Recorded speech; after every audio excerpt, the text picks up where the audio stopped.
You guys are ready to work. There's going to be a warm up right before the workout begins, and let's do this.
Okay, we're gonna kick things off with the flat bench press, and this is one of the best workouts for targeting your entire chest using dumbbells and a bench. So, round one, we just started right here, 12 different movements to get through. You wanna make sure that you avoid having your elbows at the same level as your shoulders throughout, so have it a little bit lower as you push, and make sure that you lower as much as you can before you push up each time.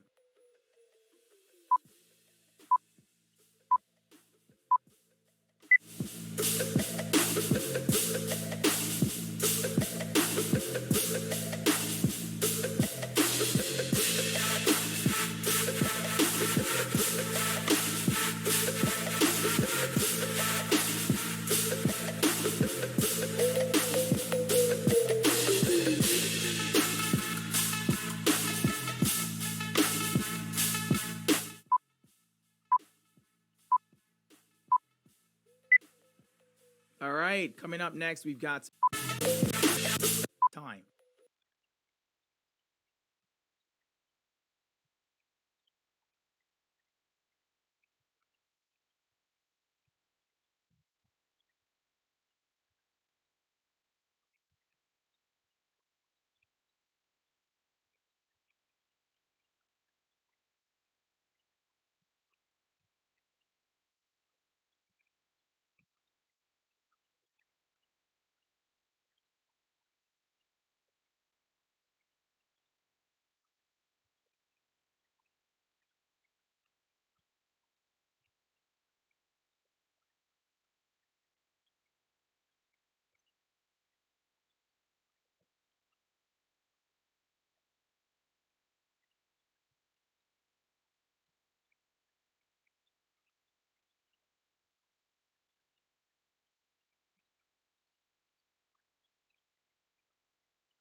to avoid having your elbows at the same level as your shoulders throughout. So have it a little bit lower as you push, and make sure that you lower as much as you can before you push up each time.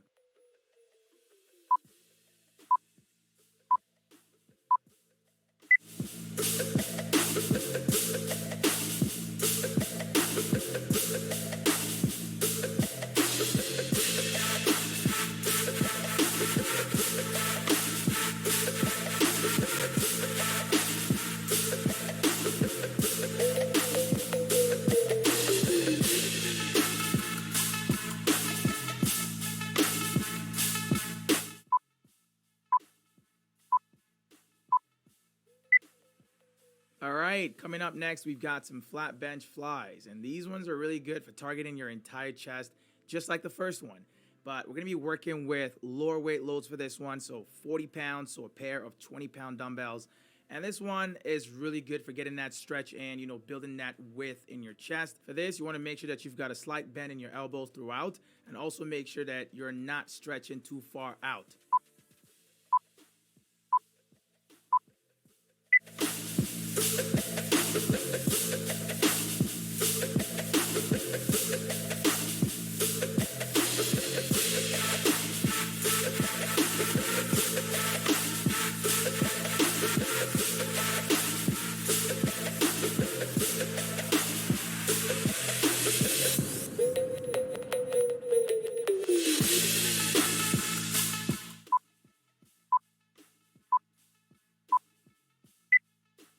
For our next movement here, we've got some flat low to high flies. So these are really good for targeting your upper chest from laying on the bench. So the movement right there is pretty much start out wide with the dumbbells along your sides and just lift them to meet at the center. It's similar to the last one we did, but not exactly the same. We're still working with the same weight loads from the last one, so 40 pounds. And make sure that you guys maintain that slight bend in your elbows as well.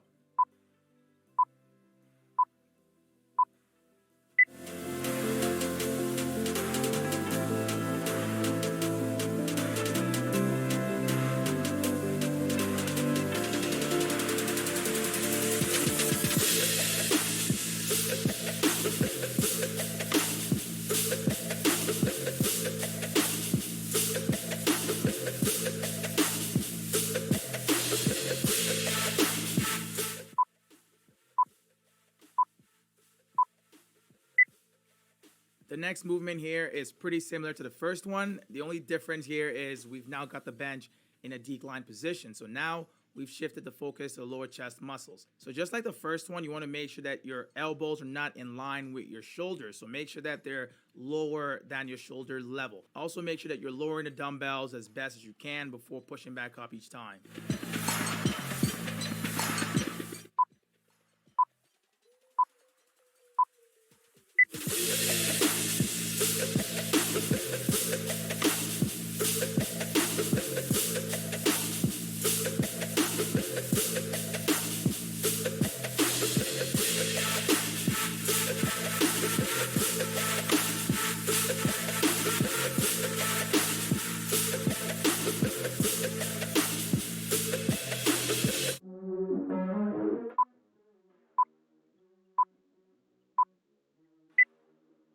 Incline hex presses are up next. I hope you guys are hanging in there and pushing through the workout. Make sure that you're kind of keeping the dumbbells parallel to the ground as opposed to, tilted or diagonal. So make sure that you're bringing it to meet your upper chest point every single time. So lower it and then just explosively push back up. This one's great for targeting your upper chest muscles as well as your anterior deltoid, so your front shoulders.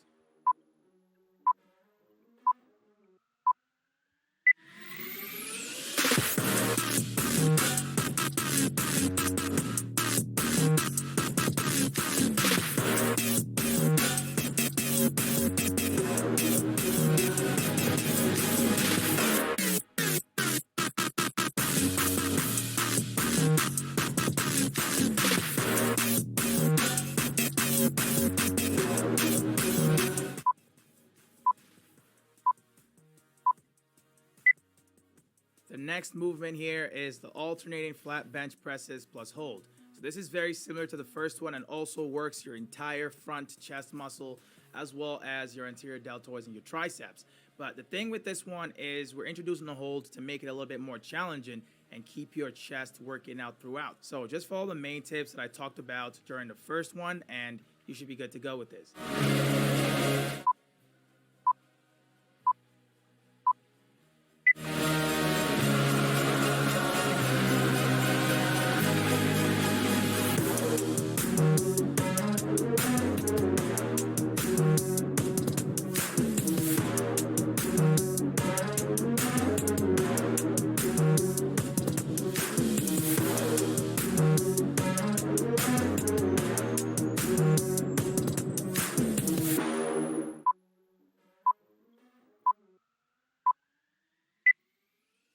All right, we're starting to get somewhere. We're almost done the first round here, but this one is the flat bench press again, but this time with a different grip. So we've got the hammer grip, and this still hits your entire front chest muscle as well as your anterior deltoids.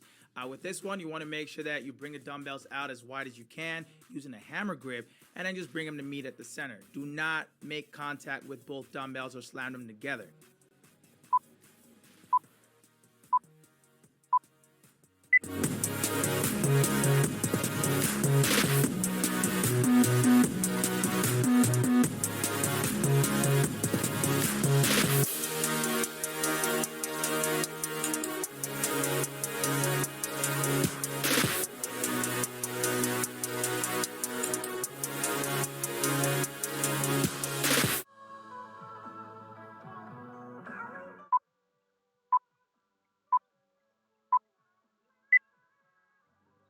Coming up next, we've got some seated low to high flies. Now, this one is really good for hitting your upper chest as well as your anterior deltoid. So you will feel it a lot in your front shoulders, so do not be alarmed when you feel it like that. So with this one, also make sure that you've maintained a slight bend in your elbows throughout. And when you lift the dumbbells, lift from a wide stance to a close point. And also do not lift past your shoulder height.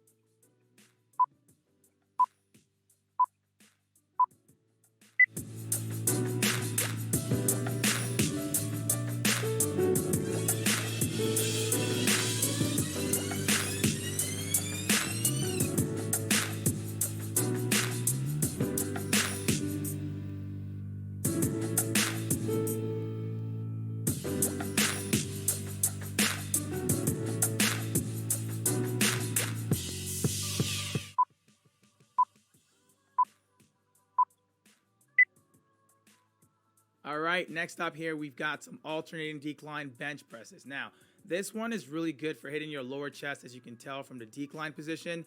The idea with this one remains the same, so keep your elbows lower than your shoulder height. So not in line with them. The only difference between this one and other presses we've done so far is you're alternating. That's it.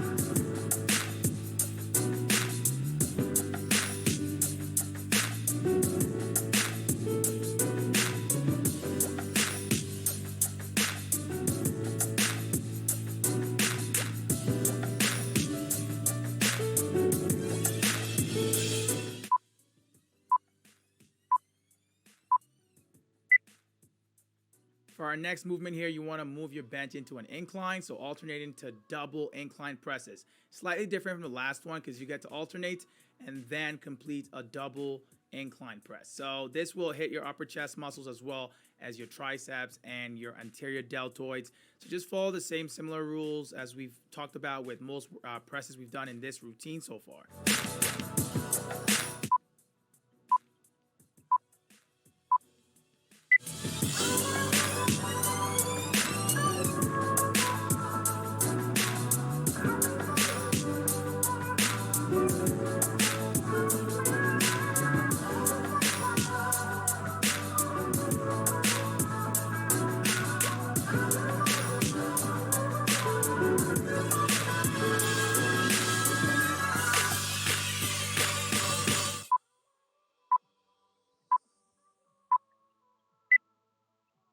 Okay, we've got two more movements till the end of the round. So for this one, we've got flat bench presses plus one arm hold A. So there's going to be a B, but after the 30-second break. So this one also hits your entire chest muscles as well as your triceps and your anterior deltoids, just like most other presses out there.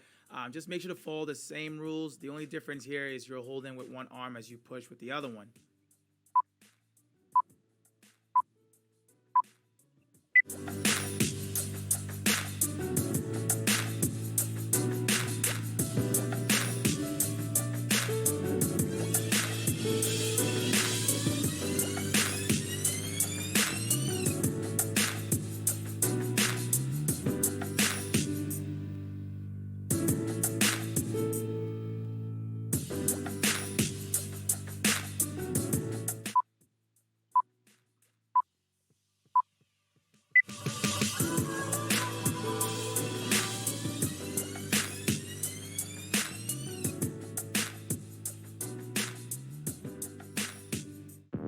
I gotta hit the beat. I gotta hit the beat, beat. I gotta hit the beat. I gotta hit the beat, beat. I gotta hit the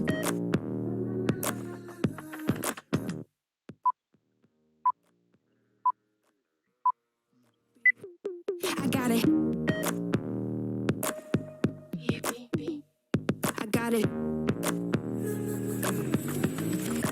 Pop that bottle, it's over. It's the end of October.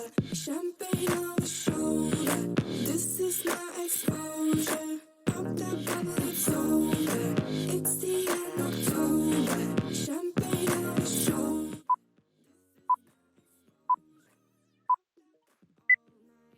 And that was the last exercise for that round right there. So we're going to start again, but this time it's round 2. So the same set of movements. So make sure to follow all the same tips we've talked about throughout the first round, because I'm not going to be talking throughout the second round.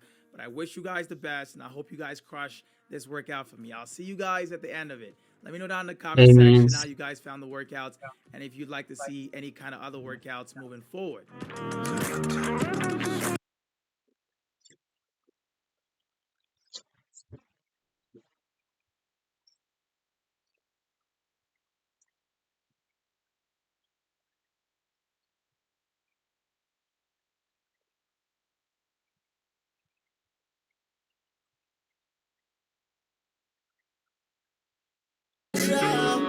Yeah, USMC, yeah.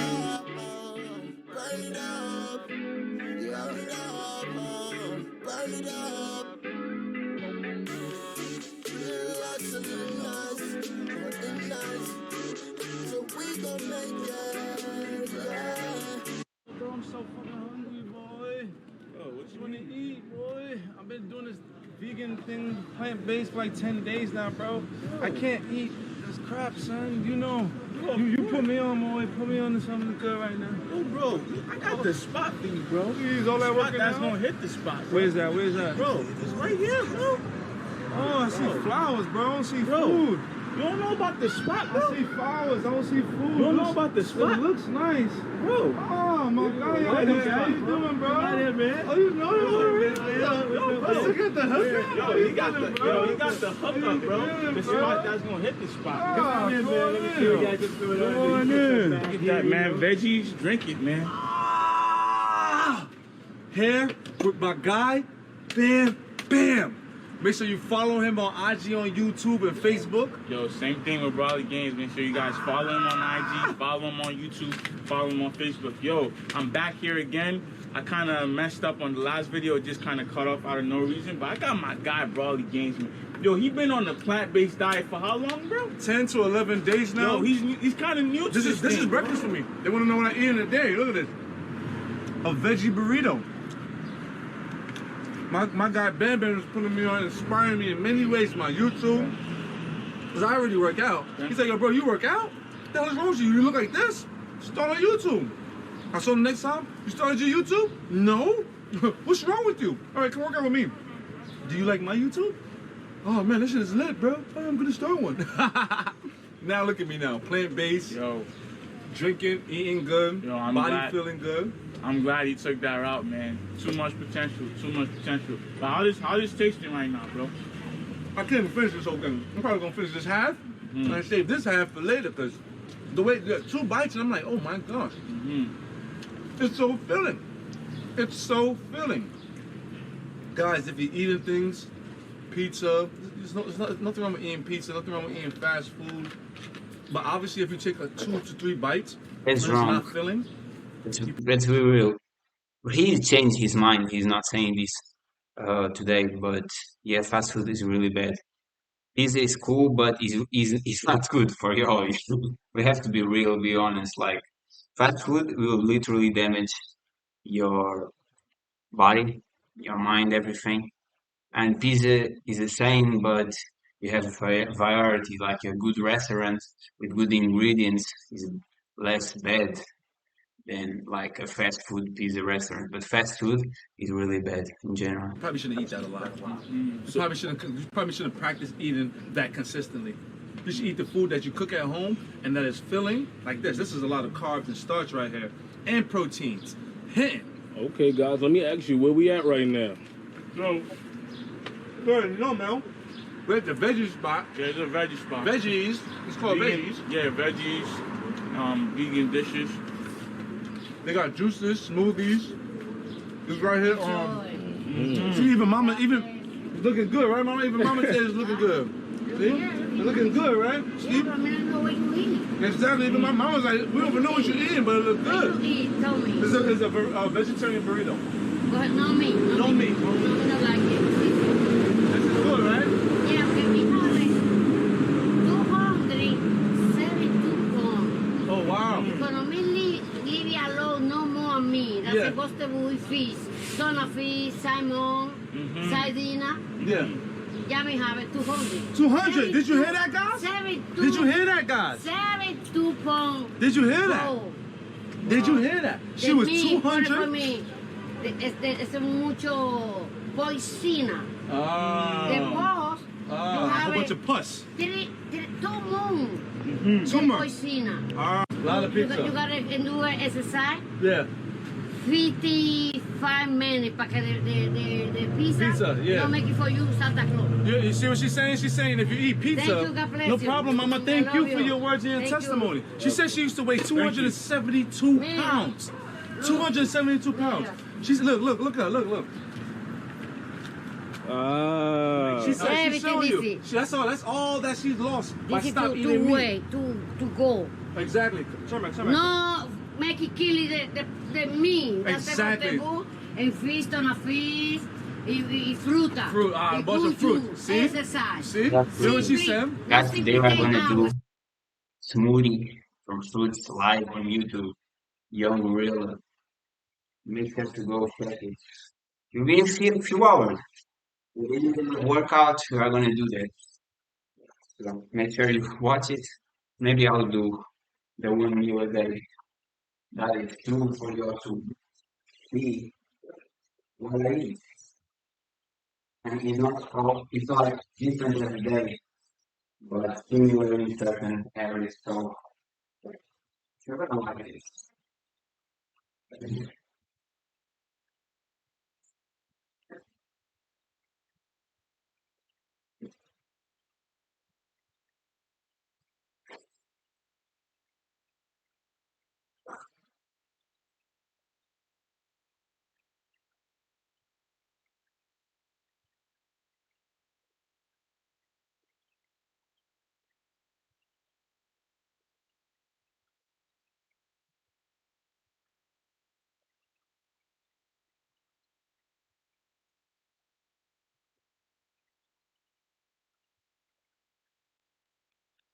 Good pump.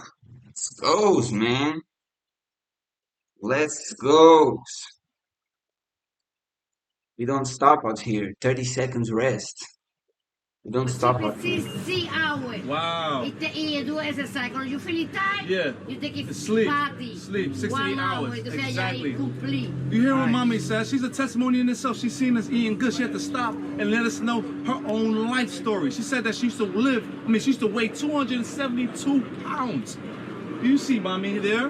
Unfortunately, she's smoking cigarettes, but she's still, she's still trying. made it healthy. She's still She's trying. trying. It's about She the said- effort. She said she stopped eating meat for about 3 years or whatever, and whatnot, or 2 years, or however the time that she said, and She now weighs 200 pounds. So I mean, she lost 72 pounds. Stop eating meat and doing a little bit of exercise. She said that she's learned when you eat one slice of pizza, you got to work 55 minutes after that to get that slice of pizza to be burned. So, fellas, let me ask you, how have your workouts changed since you've changed your diet? Well, I answer after you guys. I'm the best. I have the best testimony for this because I am a living proof right now as I'm going on. Day 11, plant-based. There's days that I haven't slept for 3 or 4 hours. I only slept for 3 or 4 hours. I'm gonna wake up, I'm still running. I'm still jumping. I'm still waking up with energy. Normally I eat meat, I wake up. Let me roll out the bed, start my day. I go work out or something. I gotta convince myself to go work out. Put myself in the mood to get up and be motivated to go motivate anyone else or get my day done. Not when I stop eating meat, I'm jumping like this. Oh, shit. My body is rested, but my mind is going. I find a lot more clarity in my thoughts for some reason. It's helping my decision making. And I couldn't believe that just me does this alone. And my sex life. We don't want to go there. No, it's just like he said, man. More energy, more energy to perform better, as an athlete, in whatever you're doing. And also, not to go too deep, but, just to protect your spiritual energy. It does help. It does help protecting your spiritual energy, man. I'm not going to get too deep into it, but when animals are killed, like, you don't know what they're going through while they're being killed. And that's the same energy you're putting into your body. You get what I'm saying? You know what Mommy said? She was eating the meat, and it turns out that meat was creating pus in her stomach. Oh. So she had to stop eating it. She was forced to stop eating because if you're getting pus in your stomach, a lot of times that's probably going to turn into an infection. And if an infection gets into your blood system, you're gone. Just from eating meat. Look at our teeth, guys. Our teeth is not. If you look at an animal teeth is sharp and jagged on the edges because it's meant to bite down and rip apart meat. Our teeth is not like that. Our teeth are regular, filed down as if they're made to eat plants and fruits and things of that nature. Not busting down. Of course, we can't bust down on raw meat, right? Yeah. We gotta cook it, right? Yo, I understand. It's a process, man. You can bust down some raw veggies. You can't just some people, I kind of went cold turkey, but some people kind of find it hard to go cold turkey, which is okay. Like, if you want to do, hey, I'm going to eat meat 3 days a week, and the rest of the 4 days, I eat strictly plants, do it that way. Take it step by step if you have to, You don't have to go cold turkey. Yeah. At first, I didn't go cold turkey. I went from eating meat to cutting back, probably eating meat once that day, like in the nighttime for dinner, just so I could go to bed feeling okay. But then when I wake up in the morning, I was extra hungry. Then I stopped eating. I changed that rotation up, and I realized when I stopped eating meat late at night, I didn't wake up hungry. I would wake up energized, ready to jump. So it was easier and made more sense to stop doing cold turkey. And so guys, I'm not gonna lie, I never had a problem with sex. Guys, for you to know, who's talking here is Young Gorilla, that's me. Goku Pump and Broly Games. And Goku Pump, he had to take out his appendix from only eating vegan. And now he eats steaks and eggs.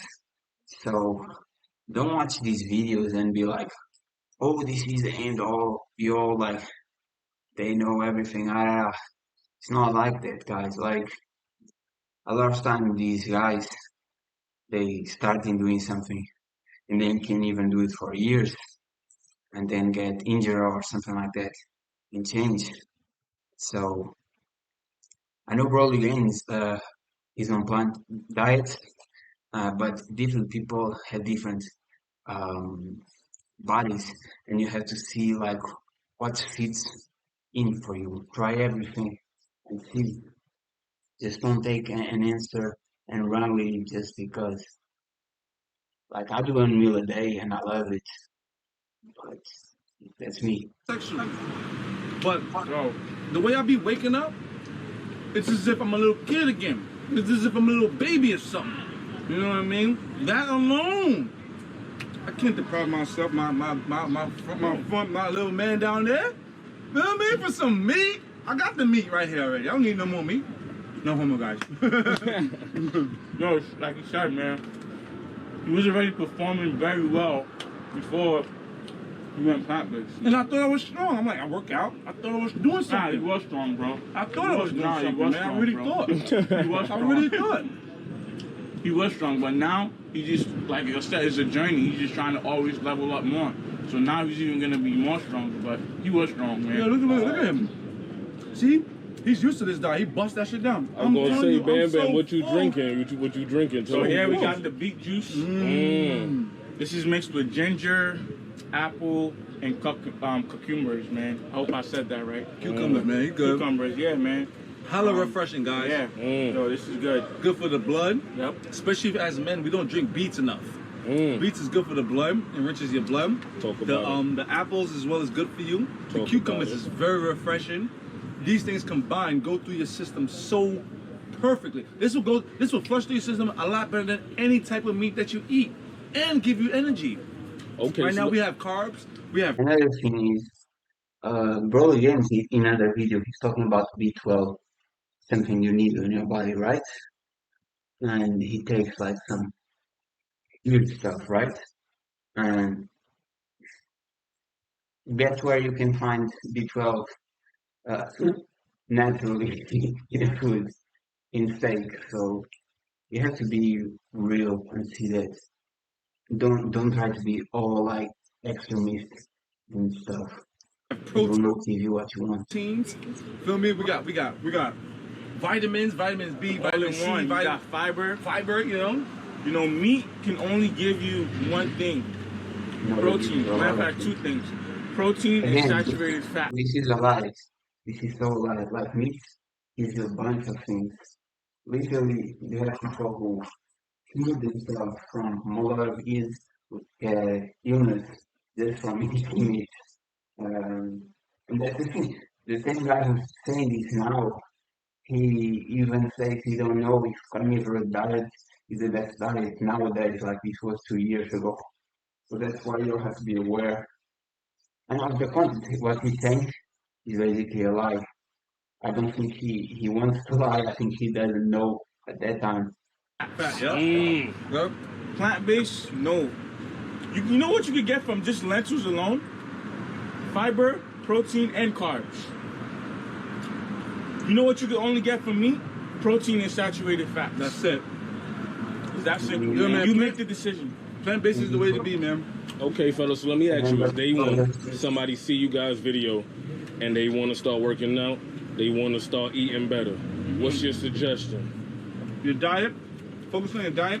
Be mentally prepared to go through the stress and the pain of both working on your meal and working on your physical self. Because know that it's a journey. And this journey that you're gonna take, any movie that you've watched, any cartoon that you've watched, that the main character is going on a journey. That journey is not for a day or two. That journey is for a while. Basically, you gotta take your time. One of my favorite books is called The Alchemist. It speaks about a guy who goes on this long journey to go seek the pyramid, and he comes back. Any journey that you take is very long. So this is a journey itself. Working out, changing your diet, trying to be healthy is a journey. Because everything is made out here for us to die, for us to eat and die. That's it. They want to kill us because that's how they keep up the money. That's how there's so many reasons I'm not gonna go into, but we gotta stay healthy. COVID is out. It's too many. Every year they come out with a whole new sickness. The influenza, Ebola. Now we got COVID. What's gonna be next year? A COVID, Ebola, flu. It's gonna be a combination of everything. Guys, it's a journey. Take this journey seriously. It will change not only your physical health, but your mental health, as he said, your spiritual health, your whole body, mind, frame, everything will change. People don't really believe that we live in a spiritual world, and I don't want to go too deep into it, but we really do live in a spiritual world, and in order to empower that spirit inside of you, you know, being vegan helps, man. I'm not even lying. And you don't have to be vegan. You don't have to believe in veganism, but just like a plant-based diet, like making sure like you know, you're not eating too much meat. Yeah. Will just empower your body in an inspirational way. Man. And I don't hear, oh, being vegetarian or vegan and stuff like that, stop eating meat, it's more expensive. That doesn't make any sense. Because if you're eating at places like this, of course the food might be a little expensive because you're eating healthy. Yeah. That's why they charge you. Because you go to McDonald's, you can get a $5 meal. But if you buy all these ingredients and cook it at home, that'll probably be the cheapest, best meal you ever had. You can make this at home for very cheap. Easy. You know, people like us, we do stuff for YouTubers.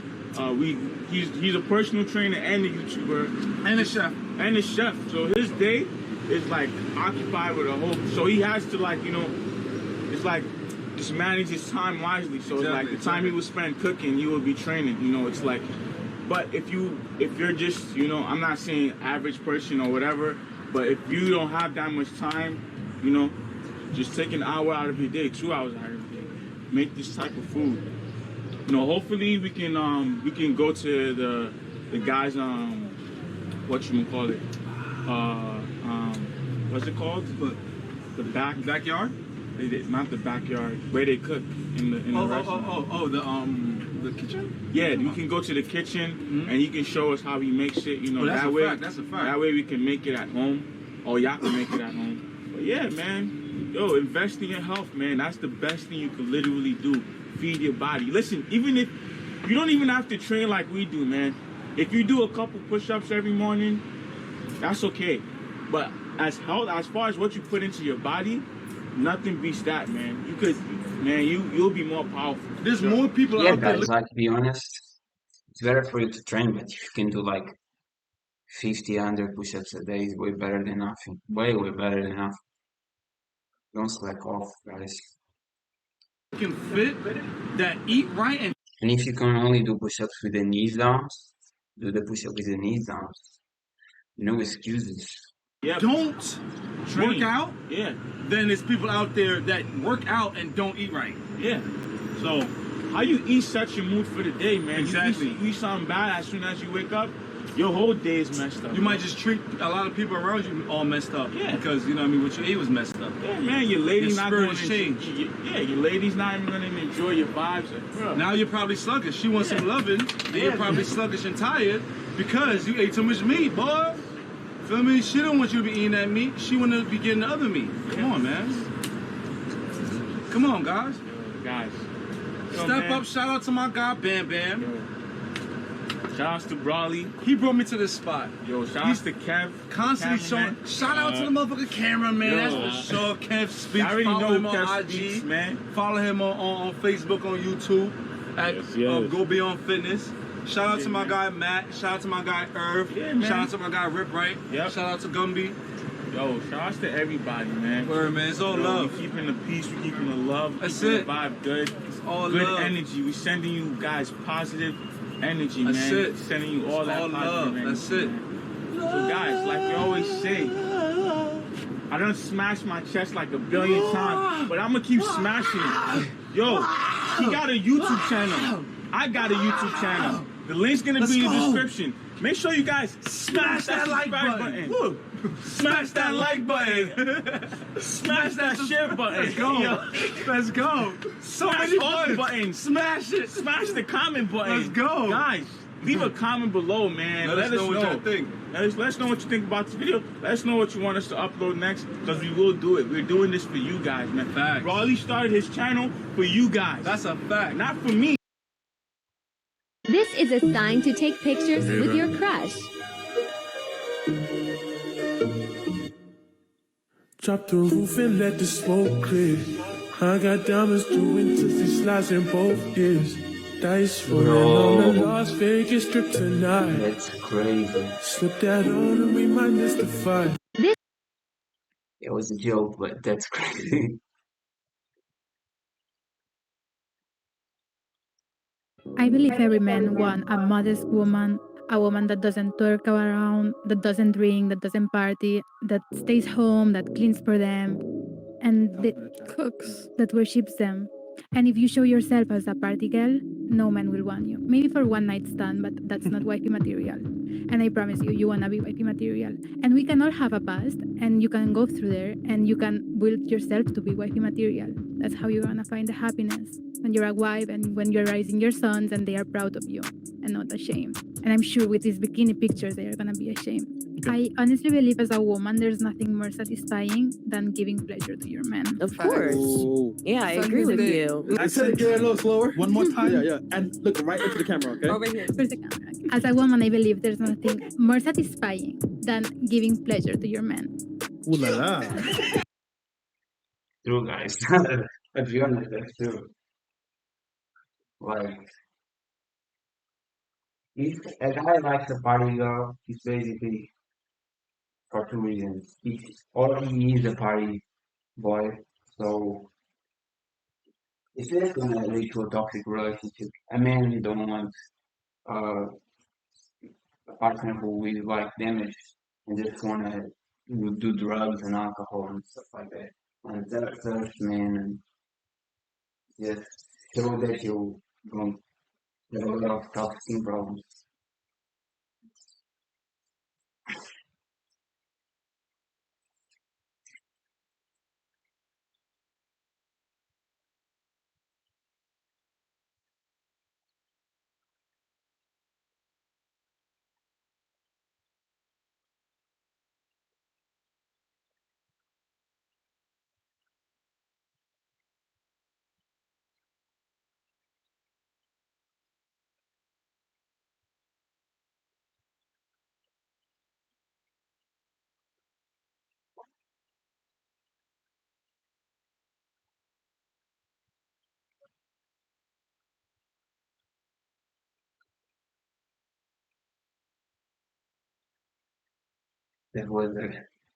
This was hard.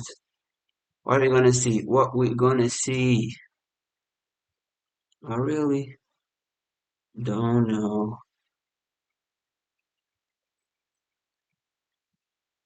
I really don't know.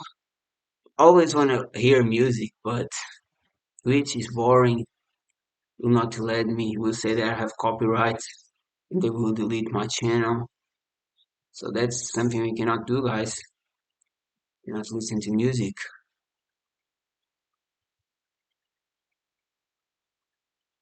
No. Come on. Let's see. We seen these bodybuilders, and it's kind of funny, to be honest. But okay, have to go there. Can bounce. We can bounce later, right? Change your physique pretty much however you want to a degree. Let's not be stupid, but you can change your physique. But can you stick to the plan is the real question. Can you weigh your food every day for 12 months? Do you want to weigh your food every day for 12 months? Can you sacrifice going out for meals every other day of, Subway or Costa or what? Can you make that sacrifice? Okay, if you can do all of that, can you now train how you need to train? Can you train twice a day? Can you give up 8 hours a week to just change the way you look? Is it that important to you?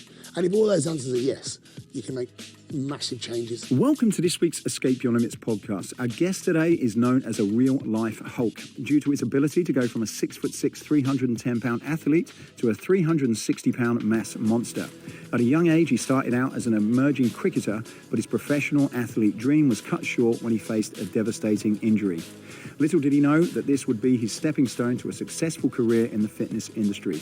His work ethic and mindset in training carried over to other pursuits that led him to be an internet sensation, a fitness influencer with over 4 million followers worldwide, an online fitness coach, and a successful actor. He has starred in Hollywood blockbuster films such as The Fast and Furious, Kingsman, The Golden Circle, and The Machine. He also signed as an MMA contract with KSW. Today, we discuss how he transforms his body for each role in the film industry using what he's learned as a PT, his methodology for bulking his body and why he gets up in the middle of the night to eat, and his weakest body parts and what he does to overcome them. So please welcome the Nightmare, Mr. Martin Ford. so unhealthy, guys. Mr. Martin Ford, thanks for coming down to Peterborough to the No Escape problem. Innovation Centre. It's nice you got the sun out for me. Yeah. Well, I thought you'd be used to this kind of weather anyway. So Yeah, not quite Hollywood. It's, yeah, well, we've got the lights. Yeah. So thanks for coming down. As I was researching you, I was really impressed because you know you're a big guy. I don't know how much you weigh, but I couldn't work out how you managed to walk on water. Oh, walking on water was a trick I learned from a young age. Extremely long stilts.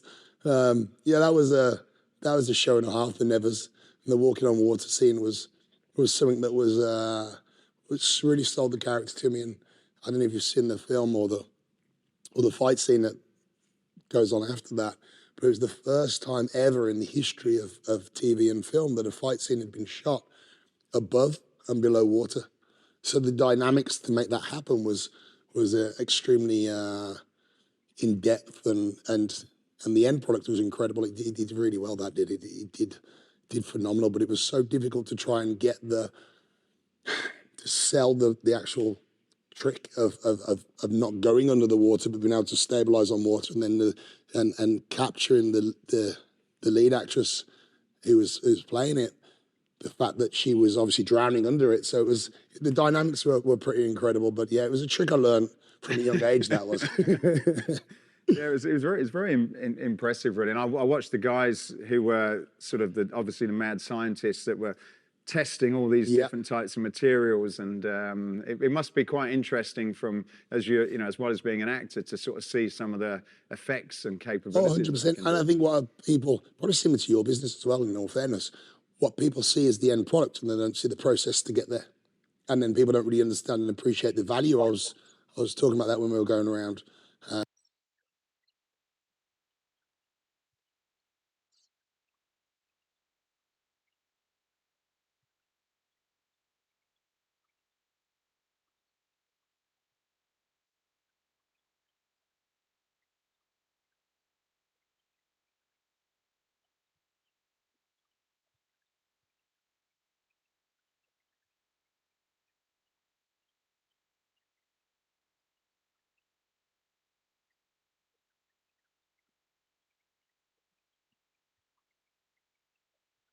The factory, you don't really appreciate how much money it costs and how much time goes into creating something that someone purchases, and they just see an end price and make a judgment from that.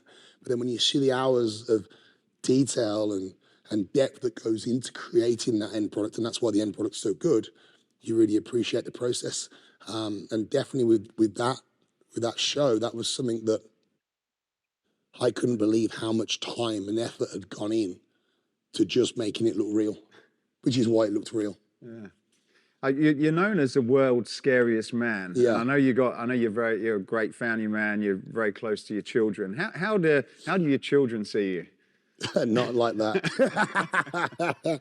Well, I've got a 10-year-old that's turning into a 21-year-old who definitely isn't scared of me, and a 5-year-old who, she wraps him around a little finger, and a 2-year-old that thinks he's a pirate that beats me up every day. So I don't think the world's scariest man trophy is anywhere to be seen at home. No.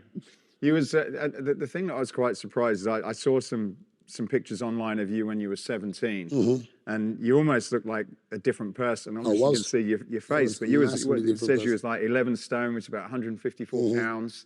What was that? And then I saw pictures when you were in your 20s. What was that? What happened to sort of change so radically? Well, there was more happening inside of me than outside of me in that sense. It was about a depression. It was about being lost and not really understanding where I was going. I mean, the pictures online when I was at my smallest, people that know me know what I went.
Went through, but those that don't, it was directly after a really bad time in my life when I lost my career and I lost my opportunity to play cricket, and I lost my granddad, and I lost 3 or 4 things happened to me at a very vulnerable age, and I just ended up going on this downward spiral of giving up, in all fairness, and part of that giving up was stop training properly, stopped eating properly, stopped eating, and that was the end result, a very lost, skinny individual that was on a path of destruction that didn't really understand why or where he was going.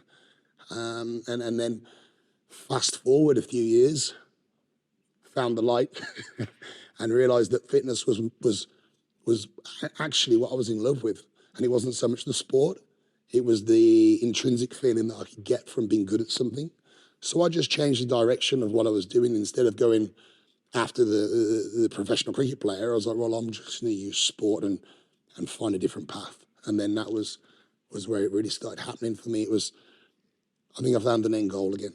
And I think that's what's really important to people that are lost, is finding a purpose.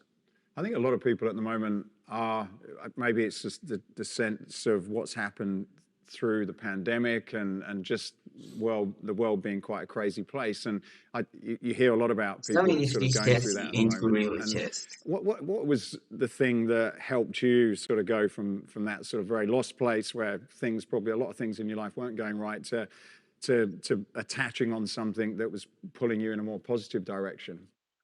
I think the problem is at the moment is that not only are we in a bad place in the world when it comes to the finance of things, and the state we find ourselves in after the pandemic, which I think was pretty obvious was going to happen to anyone that had half an ear and half an eye open. We knew what was coming. The problem is so many people have been softened up into thinking that it's okay to not be good at something, or it's okay to give up, and almost supported and encouraged to lose that want to win, which, when you think about it, is ridiculous, because life's about survival and survival is about winning. And to me, that's where my mindset was. It was like I'd always been a winner. I'd always been good at what I wanted to do.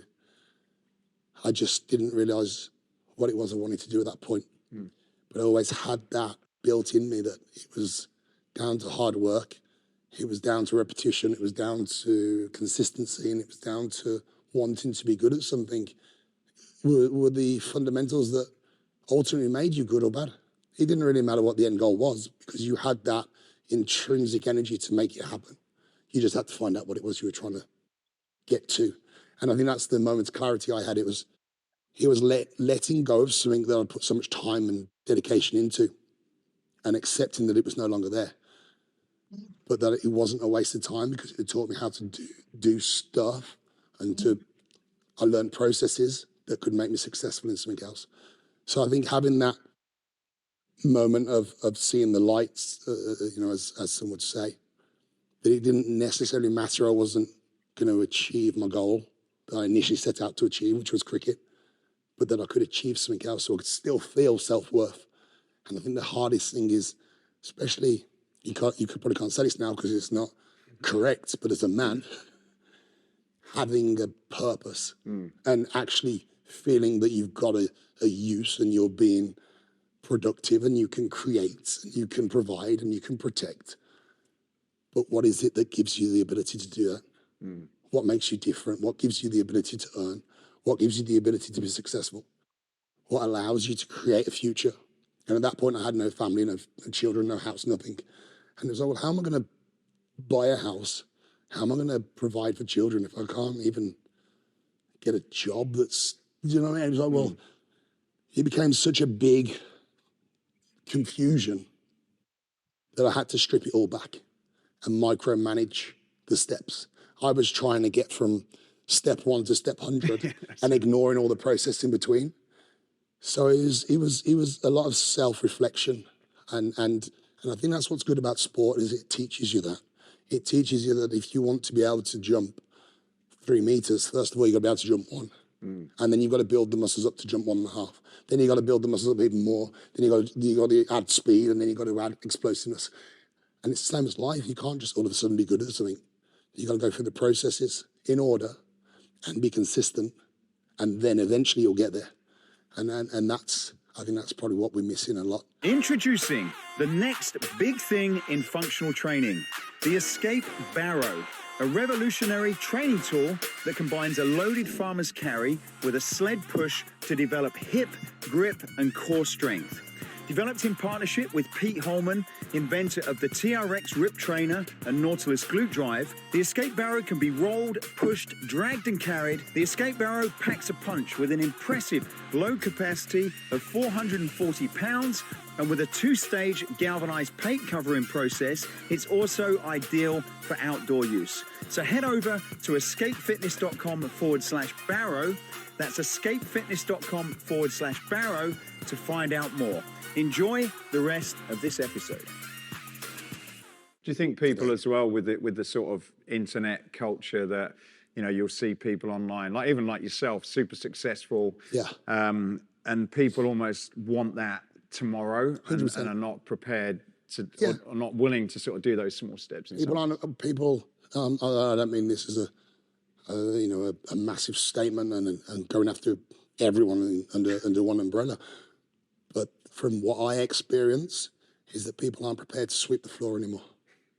And that, anyone that's in business, you know exactly what I mean by that. Pack your own boxes, do your own work, clean your own floor, do the basics. You might be extremely talented and insane amount of qualifications and whatnot, but if you can't do the fundamentals and you're not willing to do the fundamentals, I think that's where we're sort of missing it. And we're not really certain generations don't really understand what it takes to get where you need to get to end goal. And it's one of the biggest things I have with my children is, and you'll be in the same position, you can give them the world, but by giving them the world without earning the world, you're creating a massive problem for them in the future. Yeah. Because if they can only ever understand how to spend your money and not make their own money, how are they going to provide for themselves going forward and their children going forward? And that's something that I think's, that's probably a part of where we are as a society. It's been so easy for so long, although we think it's been hard. If you travel the world, you see hard. We have not had it hard in this country, and we still haven't really got it hard, although we think it is. You know, I've traveled to some incredible places, but the problem is with wherever you see God, you see the devil, and wherever you see rich, you see poor, and you see the extremes.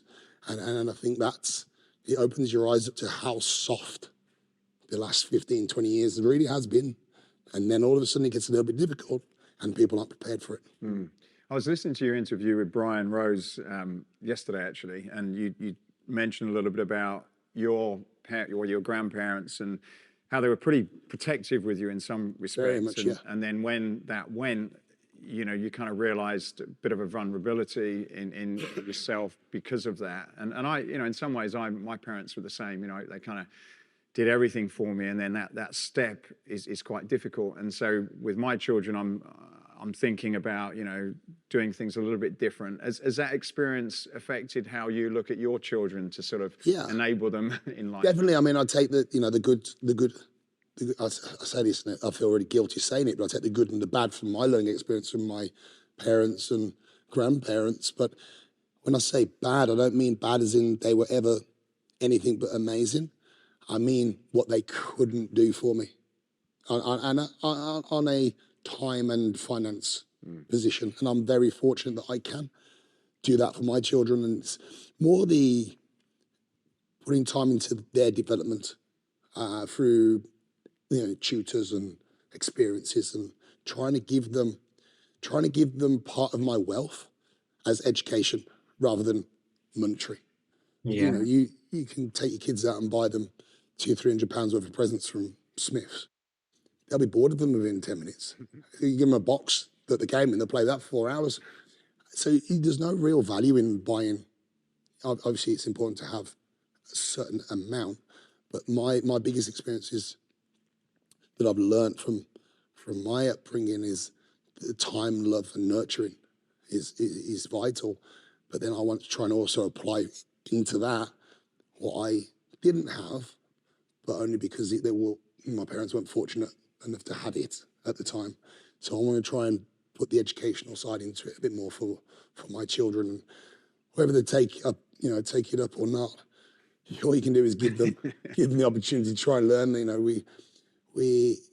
I think in our family we've always been workers and not so much classroom, very hands-on. And this now it allows me to give my children that opportunity to use the brain more so than the hands. Yeah. We'll see how that goes. I saw you said that you weren't great at school. Like what? No, terrible.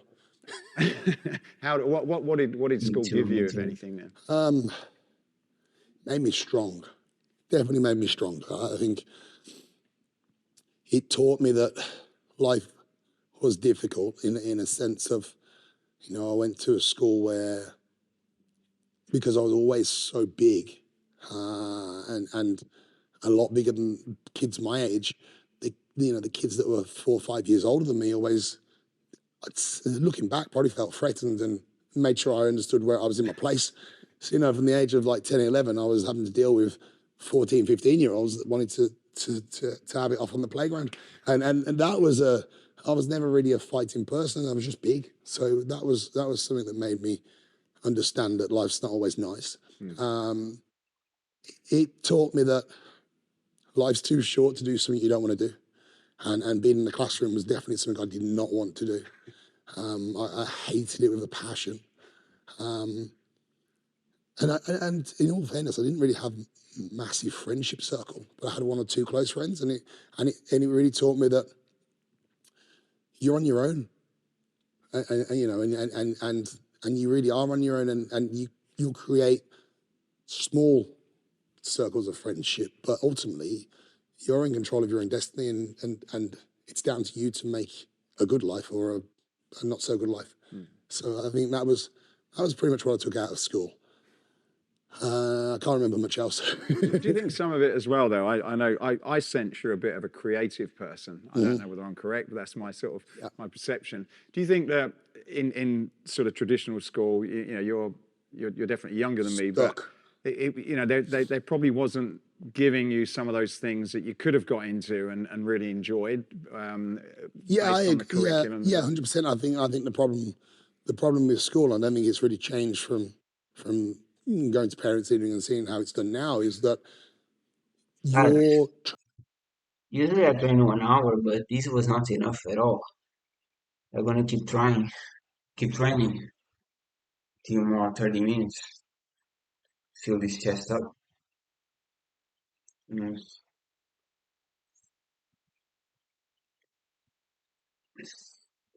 you want to see more attention, guys, have to go to the fullest.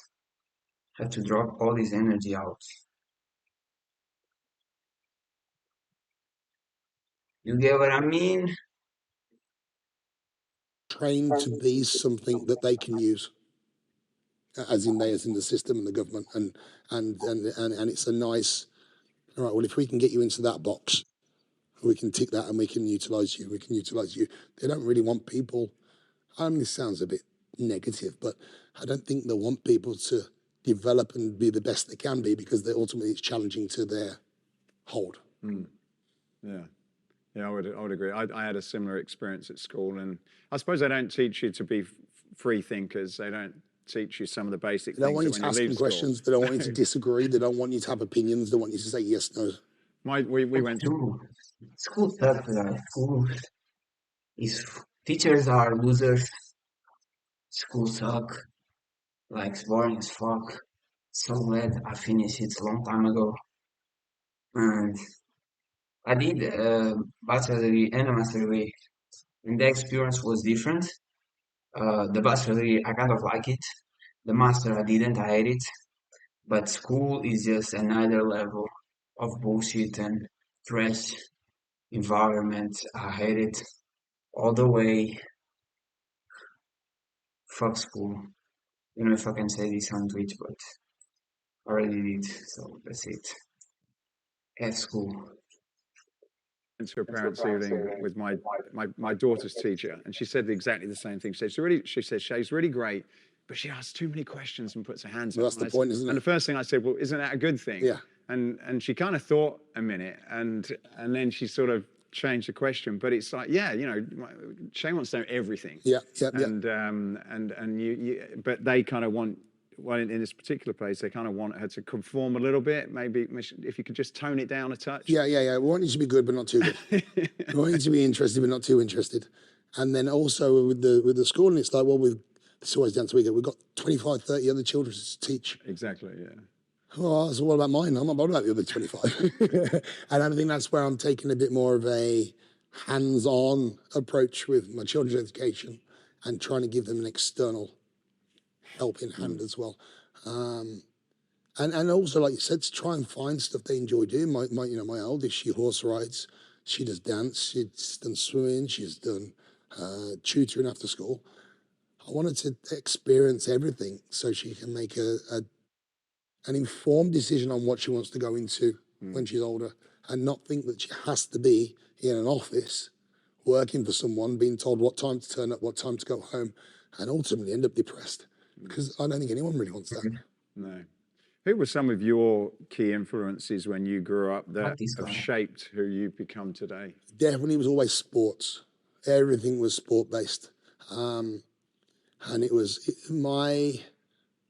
I'd say, role models in a sense were a guy who used to play cricket for Warwickshire and South Africa. Guys, I'm gonna be honest with you. The only person which I truly saw and felt amazed was a bodybuilder. And he wasn't huge. He was just so shredded, but like bigger than me in muscles. And let me see if I can find him.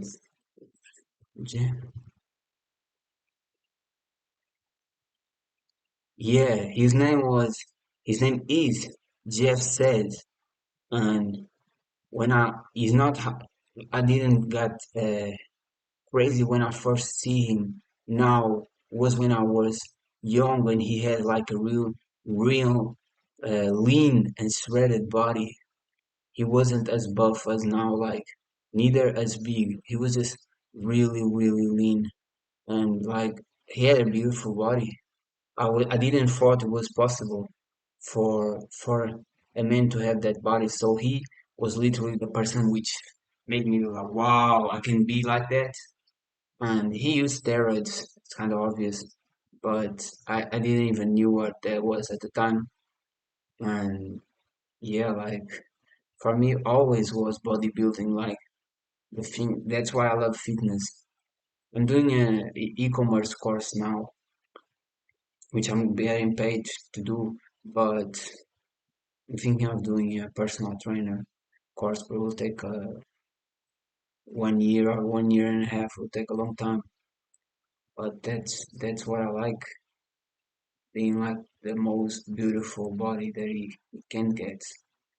And that doesn't mean What's up, my guy? That doesn't mean he's too big, that doesn't mean he's too muscular, that doesn't mean he's like too thin and shredded. No, there's a point where you're just big enough, not like a Hulk, but like shredded like a gladiator, and then your veins popping out, no fat, and you just like you are way more muscular than everybody, way more shredded with no fat than everybody. You just have a perfect body, just incredible. For me, the looks is way more important than the size or the force or in a fight. I don't care. It's literally how you look. That's what always stood me out as a person, for real. And I was know how to dance very well. That was a skill of mine. Now not as much, because before I just do it all the time. Now, and I started like being more uptight, but it's still something I'm good at. But yeah, if I can think of who is the someone who made you like, wow, it was him with that body. It was not like a bodybuilder. Like everybody's a bodybuilder, a huge bodybuilder. For me, he wasn't even huge. He was like the perfect body that you can have. Alan Donald, who was a very headstrong, fast, aggressive opening bowler. Jonah Lumu used to play rugby for New Zealand, same, just a big dude that just head down and just charge. Used to love that. And Roy Keane, footballer. People that were always sort of non-nonsense, turn up, get the job done, go home, turn up the next day and do the same.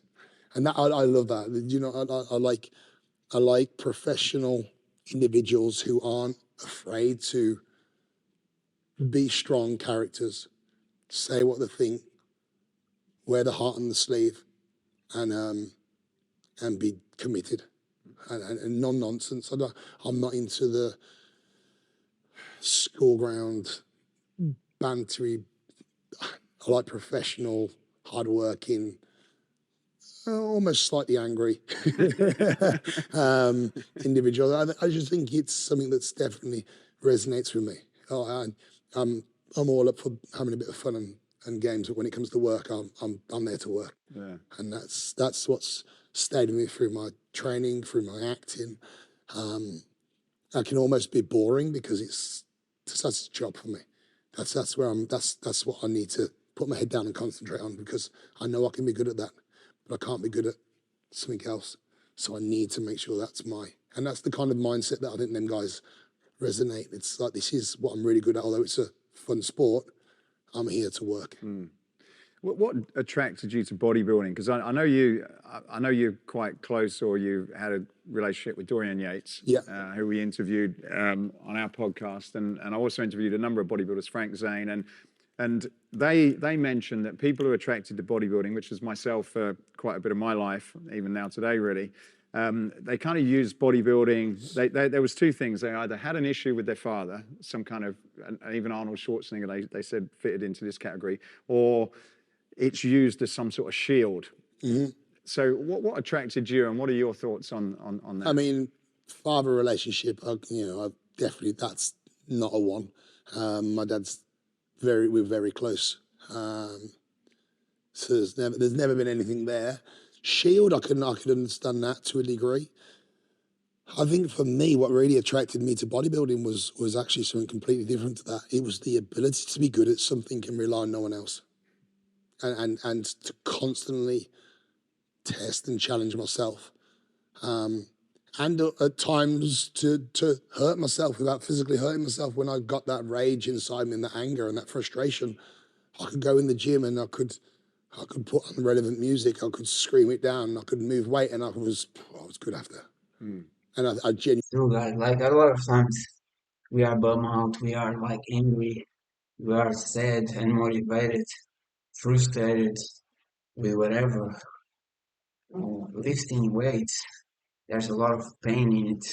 So once you are liberating all of it through force, and then you are like, instead of you hurting yourself or eating some bad stuff, food in your body, or smoking or drinking, you liberate all to hard work and fitness. That's how it really feels down. So if you had any problem with any type of addictions, that, let's be honest, 99% of humans have, you have to put it all on lifting weights. Always the good position, always a good technique. Don't let your ego command you. Don't be like that, because that will lead to injury. Look at me, I'm lifting 10 pounds all this time. And when I'm lifting like this is 6 kilos. Or it's not 10 pounds, it's 10 kilos, which is 22 pounds. So I'm not even lifting heavy.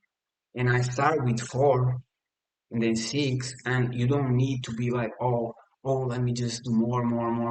Because I did that and I got real injured in my shoulder, real injured in my back, real injured in my knees. So don't play with ego.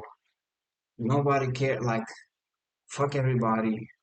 Don't be think, oh, what they will think of me. It doesn't matter. Think of with lightweight until you can really feel it like it's light, and it's not just you saying, oh, I can do harder when this is already hard. You can see I'm not doing 15 times each round. That's what I'm trying to do.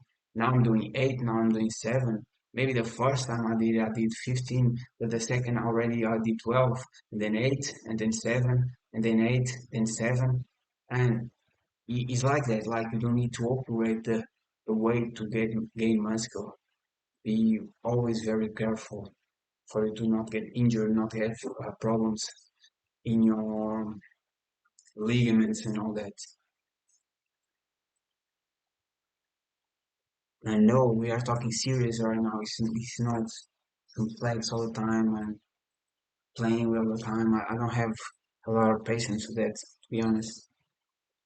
Genuinely, hand on heart, Primarily, I'd put money on it if I'd never got into lifting weights. I say lifting weights rather than bodybuilding because I never competed. So out of respect to the sport, I'd say I enjoy lifting weights. I'd have probably ended up in prison, genuinely, because I had so much frustration and anger and resentment and hate and just lost. Didn't know what to do, how to channel. That's it, guys. Like, all of us go to abuse and trauma, put all that hate, all that frustration into getting big and being shredded, because you will look at the mirror and you're like, yo, I'm way better than everybody who hated on me, who did me this or that. And you feel you are the boss, you are the best. And that's the reality of it. Our physiques is a representation of what we are. If you are more shredded than the other guy, you are better than the other guy.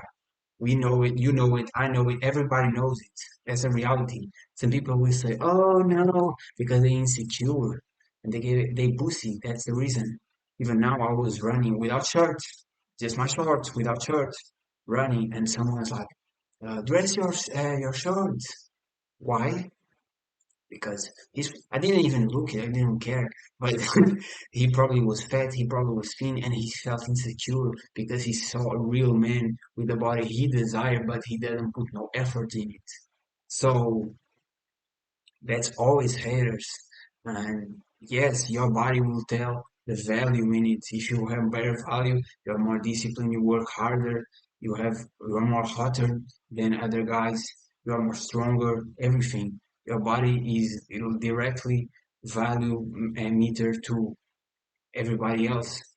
And with all this anger and hate and depression or wherever it is, it's working out because you'll pay your dues and you'll definitely be happy about the situation and putting all the effort on it. I did that and my life improved like so much. I will never stop working out since I discovered it and I put the routine and the discipline and learn to love it. Never coming back, guys. Guys, to be honest, we have 40 minutes. I don't know if we're gonna do the 30s or not, but yeah. It's me. All the energy at all. Nowadays, I'll be on medication 100%. Oh, you got ADHD, or you've got this, or you've got that, or you've got that. And there'll be a label put on me, and I'd be dosed up and I'd be stunned. But that wasn't the problem. The problem was knowing where to channel it. And like you said, I am definitely creative with my mind. Not so much in an artistic manner, but visionary. And, you know, I've got people around me that'll come with today who will say exactly the same. I've got brilliant ideas, but it's how to put them ideas into play. And that's why I need a good team around me to run off with the ideas that run through my head. And I think that was part of the problem. I had 101 things going on and I wasn't able to get any of it out. And then it was just imploding and I was just getting out. And that was my problem. I always had sport. I had cricket to get rid of that frustration. And I'd lost that and I found it through bodybuilding again.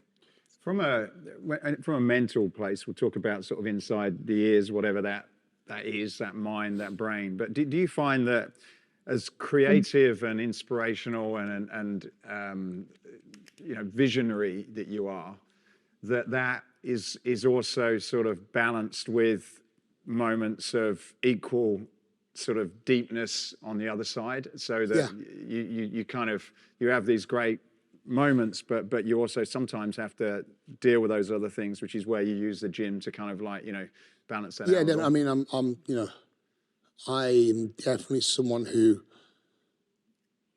will give you an answer in seconds with my emotions, and then my brain will kick in, and that was a stupid answer. and I do have that countering about me. I think it's important to have that as well. I think it's important to go with your heart, but I think it's also important to activate your brain and to try and make the right decisions. It can also be very frustrating for people around you when you have that, which I know is frustrating for people around me, because I'll have the best idea in the world today and I'll change my mind tomorrow because my brain's kicked into the initial thought. So I think it's something that I definitely carry, but I think it's in me well till now. And I've definitely ended up in a position where many people wouldn't have expected me to be. So I can only have that to thank. Do you still have in life, I know things seem to be going from an outside, it seems to be going really, really well at the moment, but do you have times where, you know, mentally it's difficult and challenging still today, or you sort of, you don't have to deal with that anymore? That's an interesting question, because I think for me, I went through a time where it was so easy I didn't have to challenge myself, and it was the worst time of my life because I didn't realize how easy life had become. And when I look back, I kind of think, well, I was just static for 12 months because it was so easy. Money was coming in, things were happening. I never had to push myself or challenge myself physically or mentally. And I was almost retired, sat at home, and I was only, you know, this was only like last year. That was during COVID as well, to be honest. Sat there thinking, okay, I feel great. I enjoy life. I've got everything I ever want. But what's the point of getting up tomorrow because I've got nothing to work for? And that was kind of like, I need that hunger back. And that was where that comes from, the sort of self-doubt. I'm not good enough. Yes, you are. Prove it. Right, let's go. And that's why I'd make these stupid ideas of doing a fight or doing it's like, oh, you don't think I can do that? I'll watch. And it's that sort of, I think that's what life is, especially for people that want to achieve. I don't want to say successful because it's quite obnoxious, but people that enjoy challenge. It's about not being comfortable. It's about escaping your limits. Thank you for that. But do you understand what I mean? Well, I was reading there's a psychological description of this where people, there's this sort of comfort position where if you have this reasonable level of comfort, that it's very difficult for people to be motivated to change. Yes, 100%. And I guess, you know, even in society, kind of, you know, people are comfortable enough. When that drops even a small amount, there's this huge amount of natural motivation that kicks in that causes people to do way more than what they would be capable of. But if you kind of stick in that position, then you kind of just end up staying there. And I think, you know, I try and do this is to think, how can I sort of self-generate that pressure without doing stupid stuff and self-sabotaging, but to cause me to be better, to be the best person I can be. And I think that's very obvious in professional sports. Really? Yeah, 100%. I'd definitely say that. I'd say the sportsmen of 20, 30 years ago were so much hungrier than those of today. I mean, you look at the guy, Anthony Joshua, turned around the other day and said, I'm motivated by money. I don't care if I win. What the hell? Well, who the hell says that? Do you know what I mean? It's like, and you can't fault him for his finance. But what's he done outside of that? And it's like, well, why would you get into sport if you don't want to be the best? Same as the footballers. How many professional sportsmen hit the top peak of the game and can hold it? Very few. Because it's too easy. There's your contract for 5 years on £200,000 a week. by the way, I want you up at 6 o'clock in the morning to run laps. Fuck off. I don't need to. I'm multi-millionaire. I've got more than you, who own the club. You still got to train. Why? That comfort. They're no longer that being the best in the sport, no longer is that important because they've hit a different level financially where their life's so easy. They don't need to live in that danger zone. They're not fighting for survival or fighting to be something that they were fighting all their life. Conor McGregor. Yeah, I was just about to say that. He Conor came into my McGregor, mind. prime example, unbelievable businessman. Yeah. But where's his fight career gone after he got good? He got good and his trajectory kind of went. Yeah. But his finance went.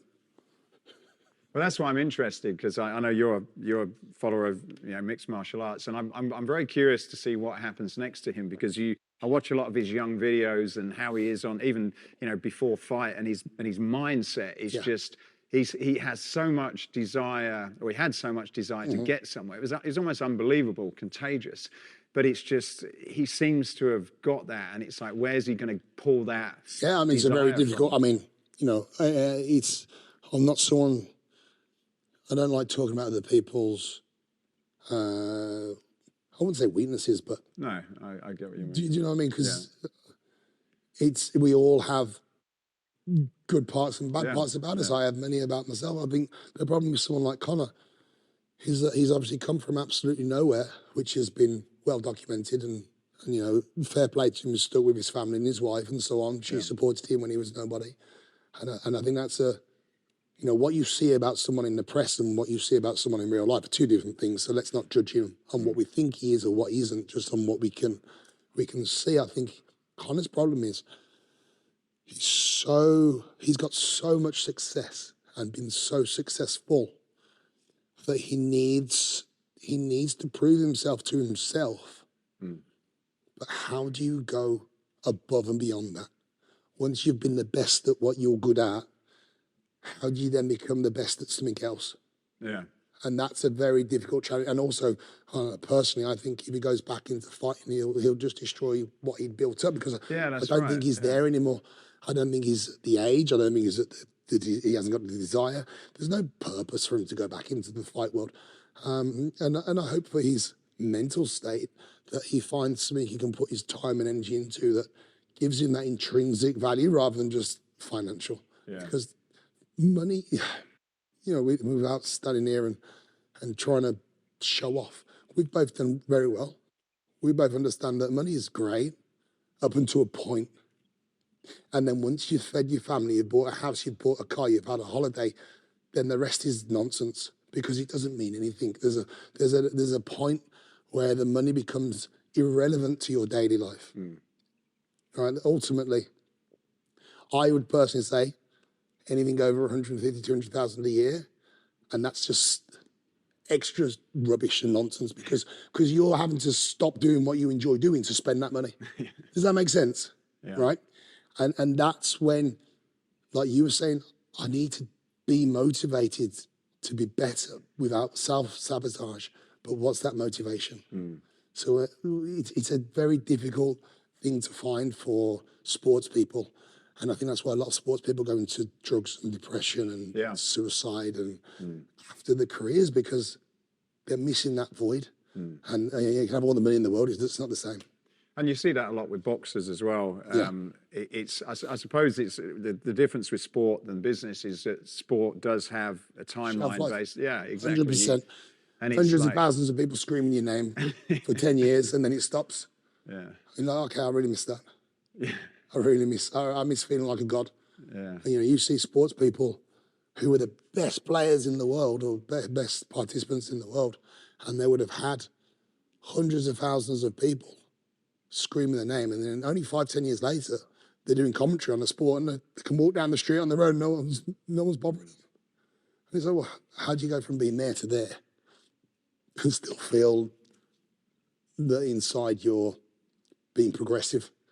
Yeah. That's the hardest thing for a sports person is, for me, I want to feel like every day I'm getting better.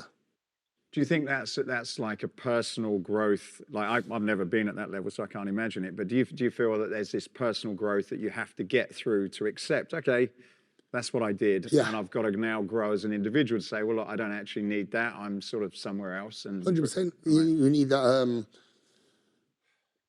You need that self-worth from something. And the problem with sports, not every sports person, but a lot of sports people, is they lose their education at 13, 14 because they're pushed into sports. You go to the academies and you're doing your lessons, or you're really doing an hour and a half of lessons a day that are forced onto your table, and then the priority is your training before and after these lessons.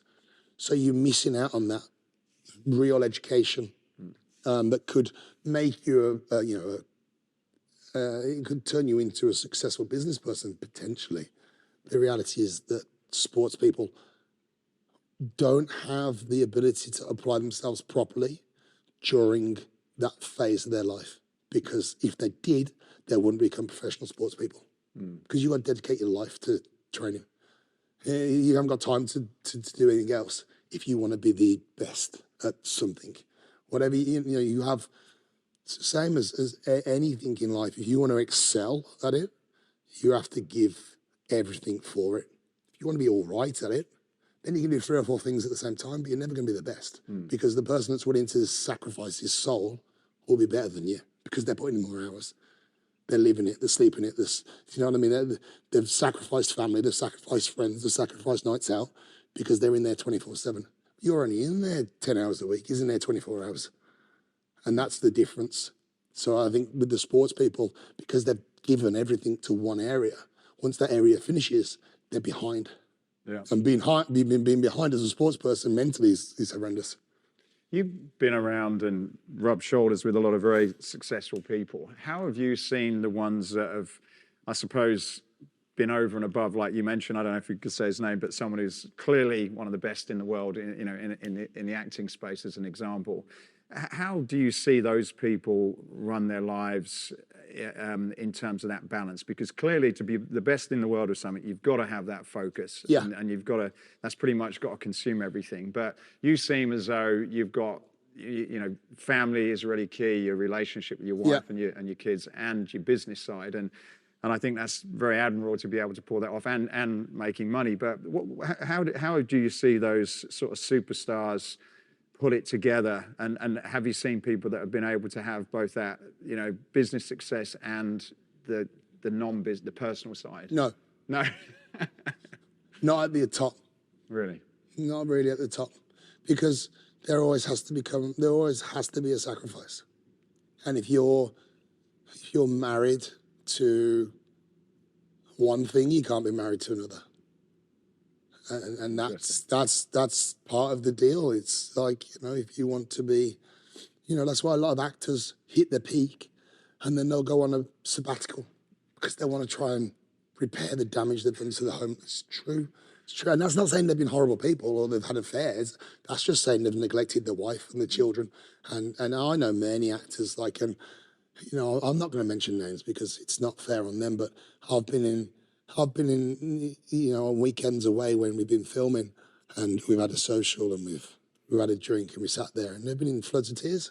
My daughter hates me, my son hates me, my wife hates me because I'm never there. I'm always this, I'm on that, I'm not at home, and blah, blah, blah. And wow, there's me thinking you've got the best life in the world. You're traveling around, you're the most successful person, you're one of the most successful people I know, and you're in bits, constantly living with that guilt that your kids don't like you, your wife doesn't like you, you're still married and you've not done anything, you're just never there. And it's like, well, that's the price you've paid to be where you were at. And that's why I think it's a lot of the very successful people in business and in life in general, whether it's sports or whether it's film or music, unless they're young, free and single, and they have a lot of guilt to carry on their shoulders, especially if they've got young families, because they're not seeing them. I know that from experience. It's very difficult, and I've only ever, up to this point, the last 12, 18 months, is when the bigger roles have started to come. So I'm away for 3 months, 4 months, 5 months, and I'm not seeing my children. I'm seeing them on a phone screen for like an hour every 2-3 days. It's terrible because I'm a full-time dad at home. And that for me was like, whoa, this is that really is a big deciding factor now on whether I take the film or not. You know, how big's the film? How big's the part? How big's the money? Is it worth the payoff of losing 3 months of my children's life? Which doesn't sound like a lot, but I missed my daughter's 10th birthday. I missed one of her school things. I missed the dance. I missed this. All of a sudden, when you start looking back on pictures, it's like, well, I missed that, and that. Oh my God, and then the year after, I missed that, and that. And then before you know it, you've not been there for 50% of the child's life. And you're like, well, I've got these films, or I've got this business. So that's nice for you, but what about me? And you see that so much, you know, with the children of superstars, then they'll go on these shows and they'll be interviewed, and they'll talk about how horrendous their life was. And the person listening on the other end will be kind of, what are you talking about? You're a multi-millionaire. And money doesn't mean anything. I never had a dad. No. It's like losing, you know, one of your parents in an accident and the government going, right, there's 20 million quid. Thanks, but what? It's just cash. What's the point of having cash if I ain't got love? And that's the trade-off, I guess. How have you? I know you're a winner and you want to win at whatever you do. How do you then reconcile that in your own business and life now to when you realise what it's going to take to win at what you want to do, but you clearly don't want to miss out on those key things with your kids? Trying my best to make clever decisions. And if I am going to sacrifice being away, it has to have a springboard on the other end. It has to be able to set us up for something, have an end goal ultimately. So where's the end goal? Where's that leading to? You know, I spoke about before, there's a certain amount of money you need and there's a certain amount of this you need, but it's like, well, there's also got to be the get out points and creating a strategy of balance and trying to make it fit in, all fit in without being... I forced him to do it, but it's not for me, it's for y'all. Funny thing was, I said to him, I don't really want to start a channel, bro, because I really want to work out. Right. And I don't want to show people just hundreds of thousands of pull-ups, but in a way, I've learned my own way of doing it, because I'm going to teach people what you should know. I want to show you guys how to eat, how to be healthy. You want a body like this? You want a body like that? You want a body like Kev's, the cameraman?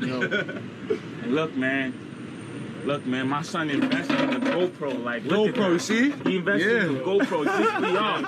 Just for y'all, man. Yo, shout out to Kev. Shout out to Kev. That's a fact. Yo, shout out to Kev, man. Shout out to Kev. Salute, man. The Kevin Speaks on Instagram. The Kevin Speaks on Instagram. Come with a YouTube. We're going to be dropping these videos. We here for y'all. We trying to spread the love. Everybody unite. Everybody get in tune and tap in, man. Let's do this the right way. Let's do it the right way, man. Protein shakes, vegetable juices. You got food. You can actually make it to order, or we have some custom stuff that's all vegan. Okay, so come on in. Let me show you guys the whole layout. So actually, let's start over here. You can actually see, we got the fruits and vegetables. So we make out all the smoothies and juices.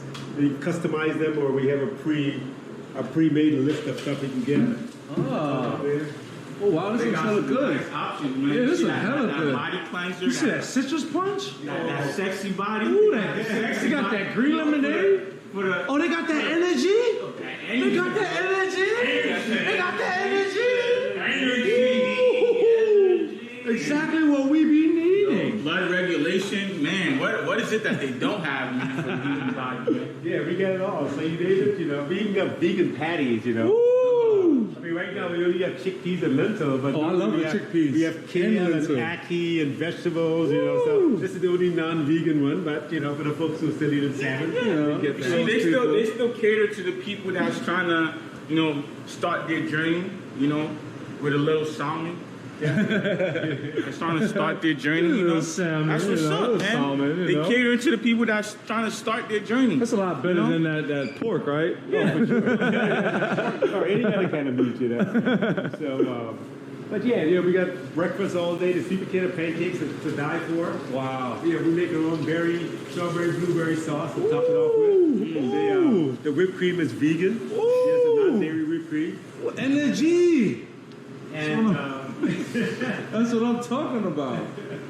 So let me ask you a question. We make our own sauces too. We got an amazing cashew sunflower chipotle sauce that we top our veggie burgers with, as well as we put in the burritos. Ah, no wonder that burrito tastes so good. I'll taste that sauce. A little spicy, little texture, a little creamy, a little nice. Yeah, it was very, very perfect. So let me ask you a question. How did you come up with all these great ideas? This menu it varies to so many different ways, whereas you could combine so many different things. How did you come up with this idea? And are you yourself vegetarian, vegan? Are you plant-based?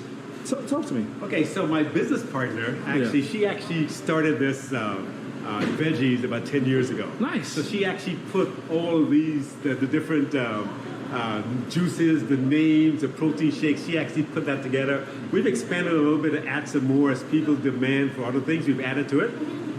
But actually, to give her props, she actually started that, you know? That's dope, that's dope. And now we're here. We actually started this establishment about 2 years ago. We actually have 3. We started this one 2 years ago, and this one has food. So we incorporated, the demand for vegan, pescatarian options that are here. And congratulations, man, and thank you. I appreciate that. And in this community, as you can see, there's not much of that's available. So we're glad that we're here. We're changing up the world. That we're supporting the community. We're glad, and in this day of COVID-19 and Corona, exactly. The only way that we can actually beat that stuff is to eat right. Exactly. We get our immune systems going right. We eliminate a lot of that junk. We'll be good, Make sure we're drinking our shots, our ginger, garlic, turmeric, lemon, topped it all with some cayenne pepper. Come down, you get your ginger shots and veggies. You'll be all right. What's your favorite on the menu? My favorite for eating, drinking, both. Juicing. Eating and drinking. My favorite is the sauteed vegetable quinoa. Ooh.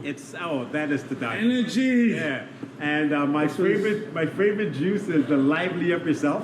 Energy. Every time I come in, my employee knows she's gonna make one for me right as I walk in. She never does, but Lively Up Yourself. Yeah. And then the other thing that I actually do is when I'm working up front, I take all the leftovers from what customers order, and I have a big cup. I just put it in there. It's the best. They think it's nasty. Concoction. But it's the best. A bomb of concoction. Exactly. Just to give you energy. That's what I like to hear, man. So if you look with some great options, folks with juicing, smoothies, protein shakes, food options that you haven't had before that is tasty.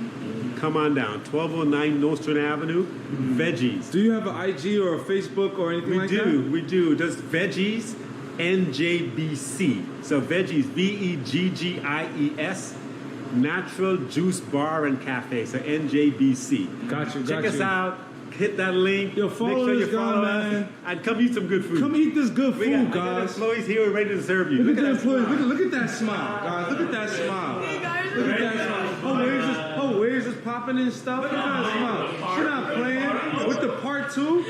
How many people got the waves with the part? That means that they can't keep up with their waves. But she keeping up with hers. Uh-oh. Where's the other one? Where's the other employee go? She's hiding. She's hiding, but you guys see it.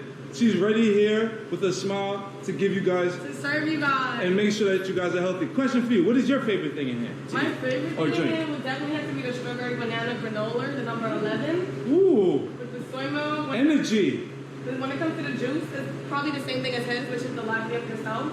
Nice. And it comes to orange, lemon, pineapple, pear, and ginger. But everybody's favorite is the tropical one. Obviously, she's not new to this, guys. She's true to this. This is what she does. This is what she do. Let me ask you a question. Guys, we are going to do a juice live for the first time. I'm going to put a lot of fruits and mix them all together and taste it. I don't know how it will taste, but we'll do it. It's going to be fun. Make sure to watch live on YouTube. It will be like some hours, minutes maybe, who knows, after I finish this. So I need to take a bath and then we'll jump to that, basically. Yeah, definitely, because it's almost eating time. Or you're not, but you obviously look like you're healthy. So as you can tell, something. Pescatarian. She's pescatarian. That's good. So as you see, guys, you don't have to work out every day. You don't. I really don't. I actually ride my bike every day, but I don't work out every day. So you don't have to work out every day, it's guys. actually right there. but she eats well. She eats healthy I do. every single day. I'm here every day, so this is what I eat most of the time. And that's what You we're see it, trying guys. to preach. Like, yo, You see you it, gotta guys. you gotta eat healthy before you even do the workout. Cause you can see how she looks, man. She looks like she works out all the time. But You see it, she guys. does. She just eat healthy, man. Exactly. That's a fact. Thank you for having us, man. I appreciate you guys coming down. That's the Absolutely, reality, man. guys. Like, there are women, there are a lot of women who don't work out and just have the bodies. That's why females are so jealous of each other all the time. The ones who train is kind of obvious. A lot of times it isn't because they train, but they not train as hard to have that looks really like nice and you see it train. It's obvious. But yeah, there are females who are just the body just gets their genetics, I guess. For men, it's not like that at all. Like we have to work out. I never saw a man who was very like handsome and put well together and doesn't work out. It doesn't work like that because for us it's muscle and for them a lot of times you can join fat with some muscle and goes to the booty and boobs and it's just what it is. But yeah, no excuses. Appreciate you, man. No excuses. Oh shit.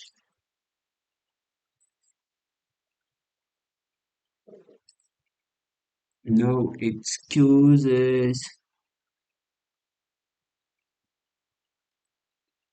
No excuses.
Man, as long as you go to YouTube, there's nothing to see, like all garbage.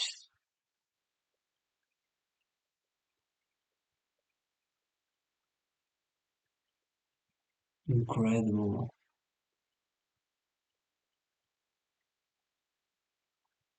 Now we'll be watching other stuff, but Twitch won't let me, so we are here right now.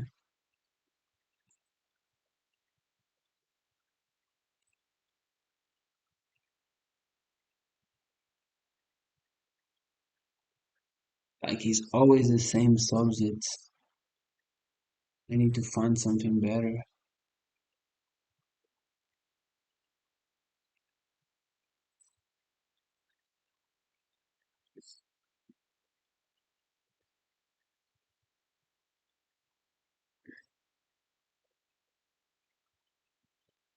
It's John fucking Zerka. I help women. I'm Prince Yayo. We can't talk about that here. And I'm the Prince of Red Pill. So I'm going to pop off and be in prison in a month. So you want to like the videos right now, okay? I'm running.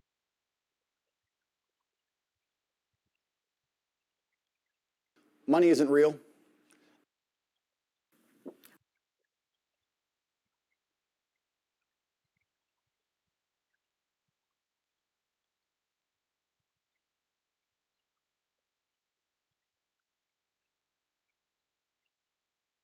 Yeah, we're just gonna watch some random videos. What?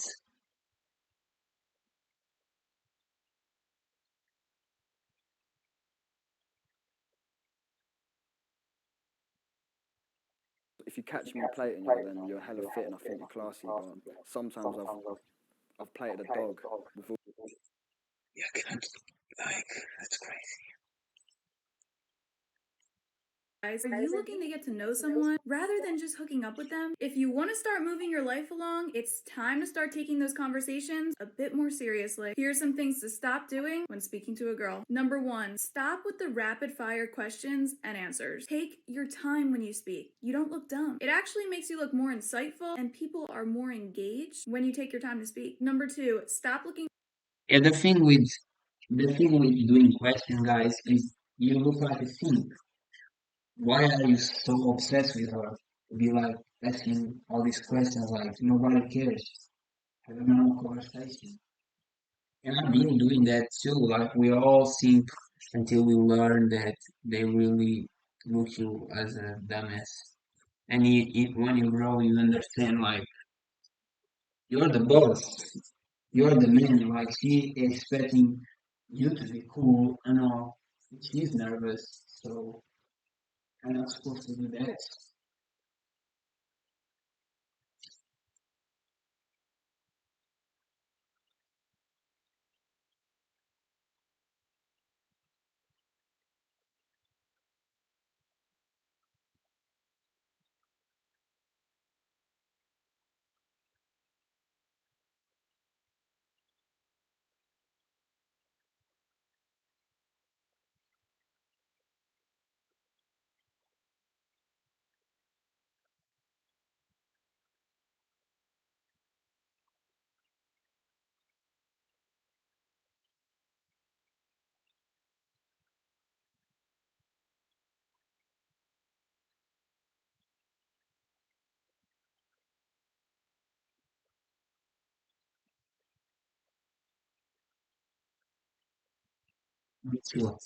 Away from her when you're speaking. I understand that eye contact can be difficult, but it improves your credibility, which is key to winning a woman's heart. Number 3, lay out. Again, why you have to look at her eyes? Because if you don't, it shows that you are nervous.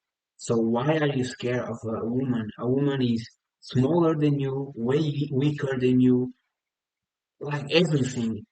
More emotional than you, like everything. And if she isn't, you really need to work out on yourself. Because no woman will be with a man who is weaker or emotionally unstable or like if you are small, there's nothing you can do about it, but just find a smaller girl. Or a girl who don't care if you don't care too.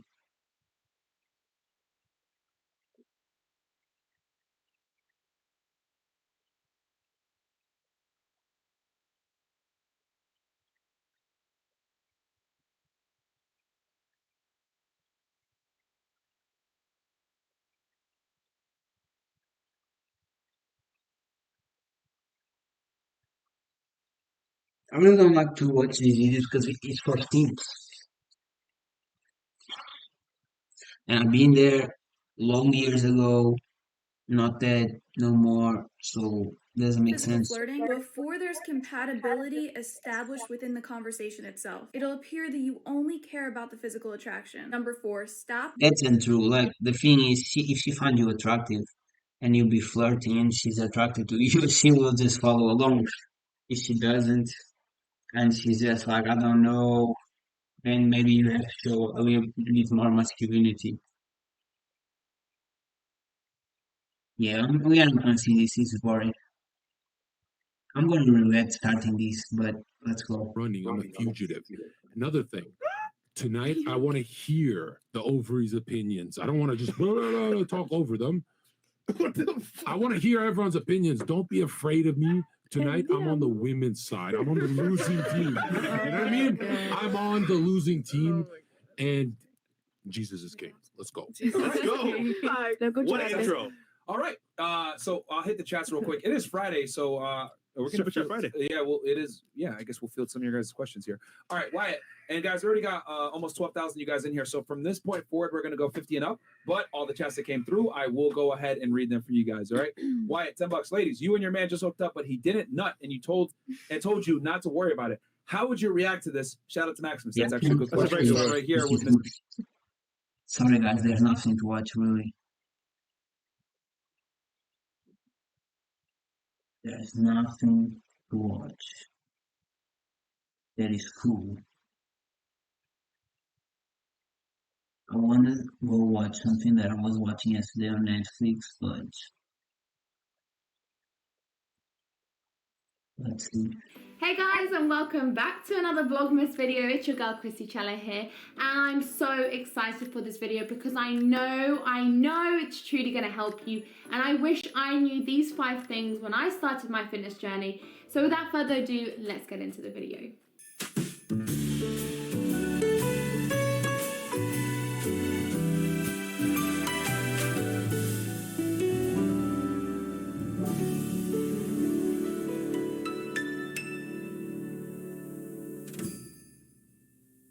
So, it's December. I know you've been thinking about what you want to do with your fitness journey, where you want it to take you, and how you even start. It is by far one of the most scariest things, not knowing what to do in a situation. You don't know where to start, you don't know how to start, you don't know who to listen to, what advice to take. With literally thousands of content creators. Guys. Selfish. I am a selfish person. I've always been a selfish person. And I think as I've got older, I've realised that that's not the way to go. But as a young, I'd say up until I was 31, 32, I couldn't care. I genuinely couldn't. And that's ultimately the stages that made me where I am today. But as I've got a little bit older and I've become a dad, and I think, you know, I think males, let's not say boys or men, I think males don't become men until they become fathers, and then then you really appreciate how selfish you are. Yeah, you do, yeah. Even in relationships, you can be like, oh, he's a great boyfriend. Yeah, but let's be honest, right? And I'll ask you this, no, your wife's not here. Before you had children, right, and you were just dating, and then someone's turned up to you and said, well, I've got a gun with 1 bullet. I'll shoot you, I'm gonna shoot your girlfriend. Have a. Ask that same question with your child. Yeah, yeah. Yeah, and our my relationship with my wife changed massively. 100%, because you appreciate them for everything they bring. Yeah, 1 billion%, but you have to go into, I genuinely believe when you become a dad, that's when you start realising how selfish you've been before. And ultimately you can be selfish because you've only got yourself to well, you're the centre of the your universe. World. Yeah, now all of a sudden I think women are, I don't know, I'm generalising. My wife certainly has never been like that. I have, and you know, it's amazing that she sort of stuck with me until we had children. Yeah, totally. And I think it's a trait of individuals that we touched about this before. In order to be successful, you have to make sacrifice, and part of that sacrifice. Yeah, there's always this combo of guys saying, "Oh, I appreciate so much my woman because I was so selfish, and she was not." What guys don't understand is that if you were being altruistic and only thinking about her, she's gonna leave you, because women are looking for men that can provide.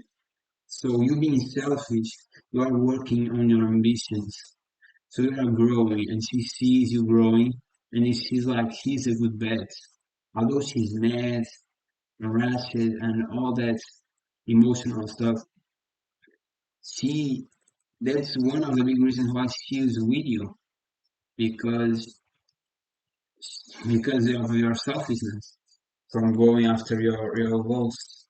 So this convo is kind of like, it doesn't make sense. I guarantee you she will leave you if you start being altruistic and focus more on her instead of yourself. That part of your life, where it becomes social life, where it becomes friendships, relationships, you have to be able to go, right, well, there's all that. Shut the door on that. I'm not bothered. I'm going to focus on this. And then that's why that becomes so good, but that becomes so bad. It's very difficult to weigh the two of them up. But then when you have children, it's like, well, it's not really an option now. I've got to make it work, because I don't want to miss that. I don't want to miss everything that life's all about, and then look back after and go, well, I was great there, but I've got no relationship with my kids. And I think that helps me seeing other people and a really horrible, selfish, seeing how bad it is for other people. I'm like, right, I do not want that. I wouldn't sacrifice where I am now to be better at something to risk losing all of it. So it really is about trying to find balance. How important is it in being successful to choose the right partner to be with? Oh, key. 100% it's key, because your day starts and ends with that person. And if your day starts bad, 9 times out of 10 it continues bad.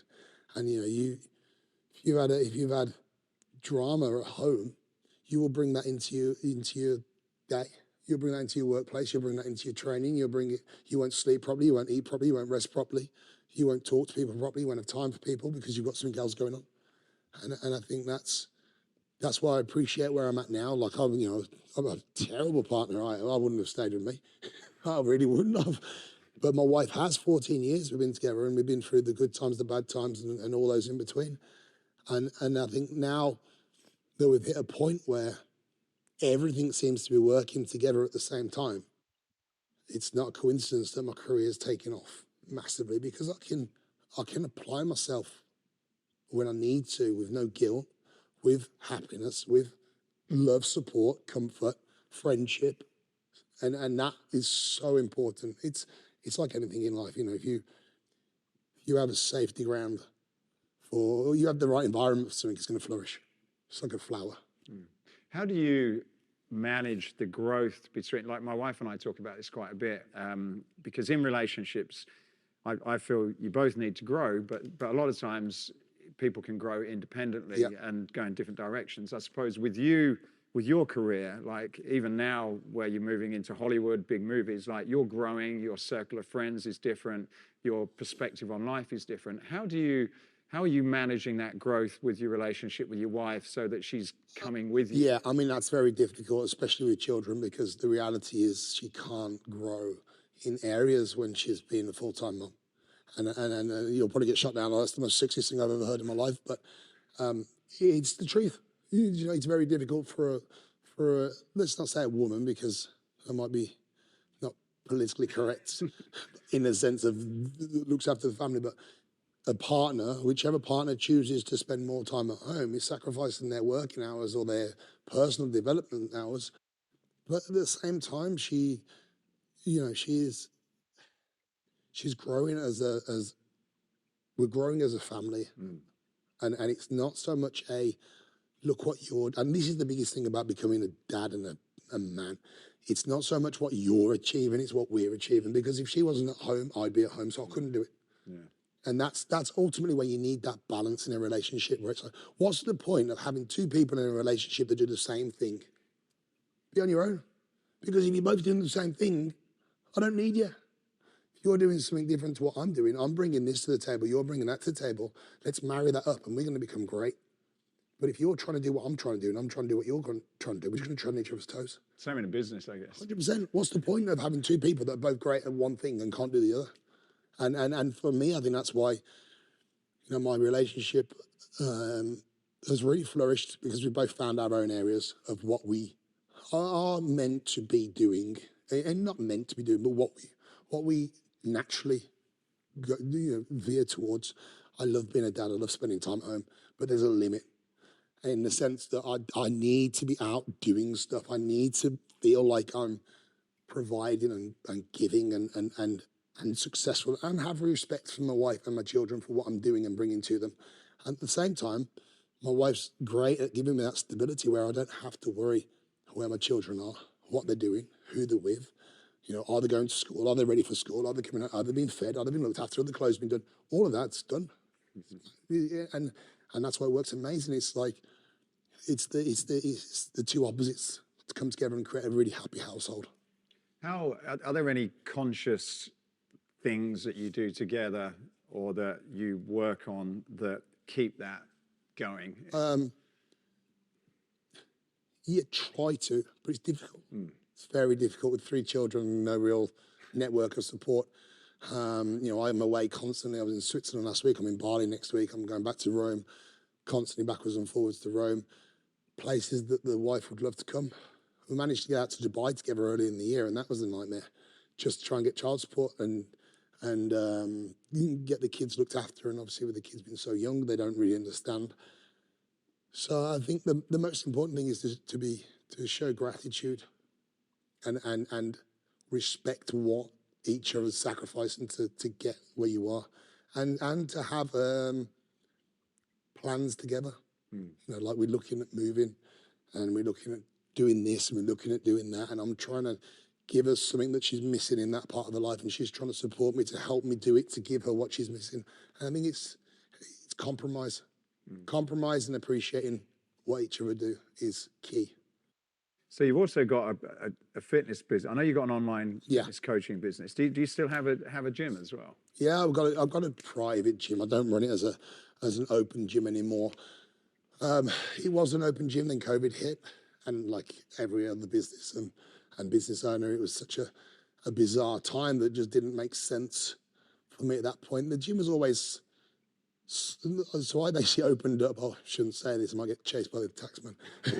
I basically opened up my gym with my student loan when I was 19, 20 years old.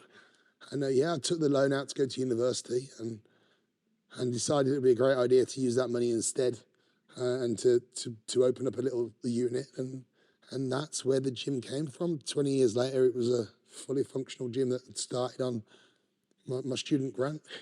And that's the only way I could afford it. We never had money back in the day.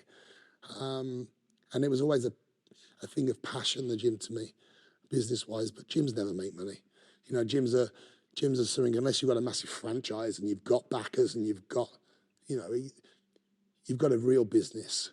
There's a difference between a gym of passion and a business gym. This was a gym. This before COVID was a gym of passion as well. Yeah, it is, because that's what you enjoy doing, but you're never going to make money out of it. No.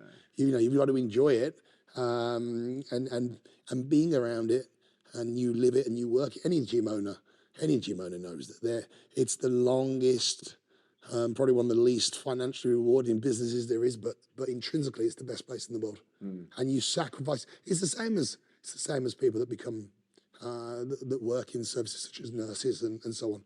They know financially it's terrible, but they have an intrinsic value to it of just happiness, because they know they're doing something they love and they're doing good.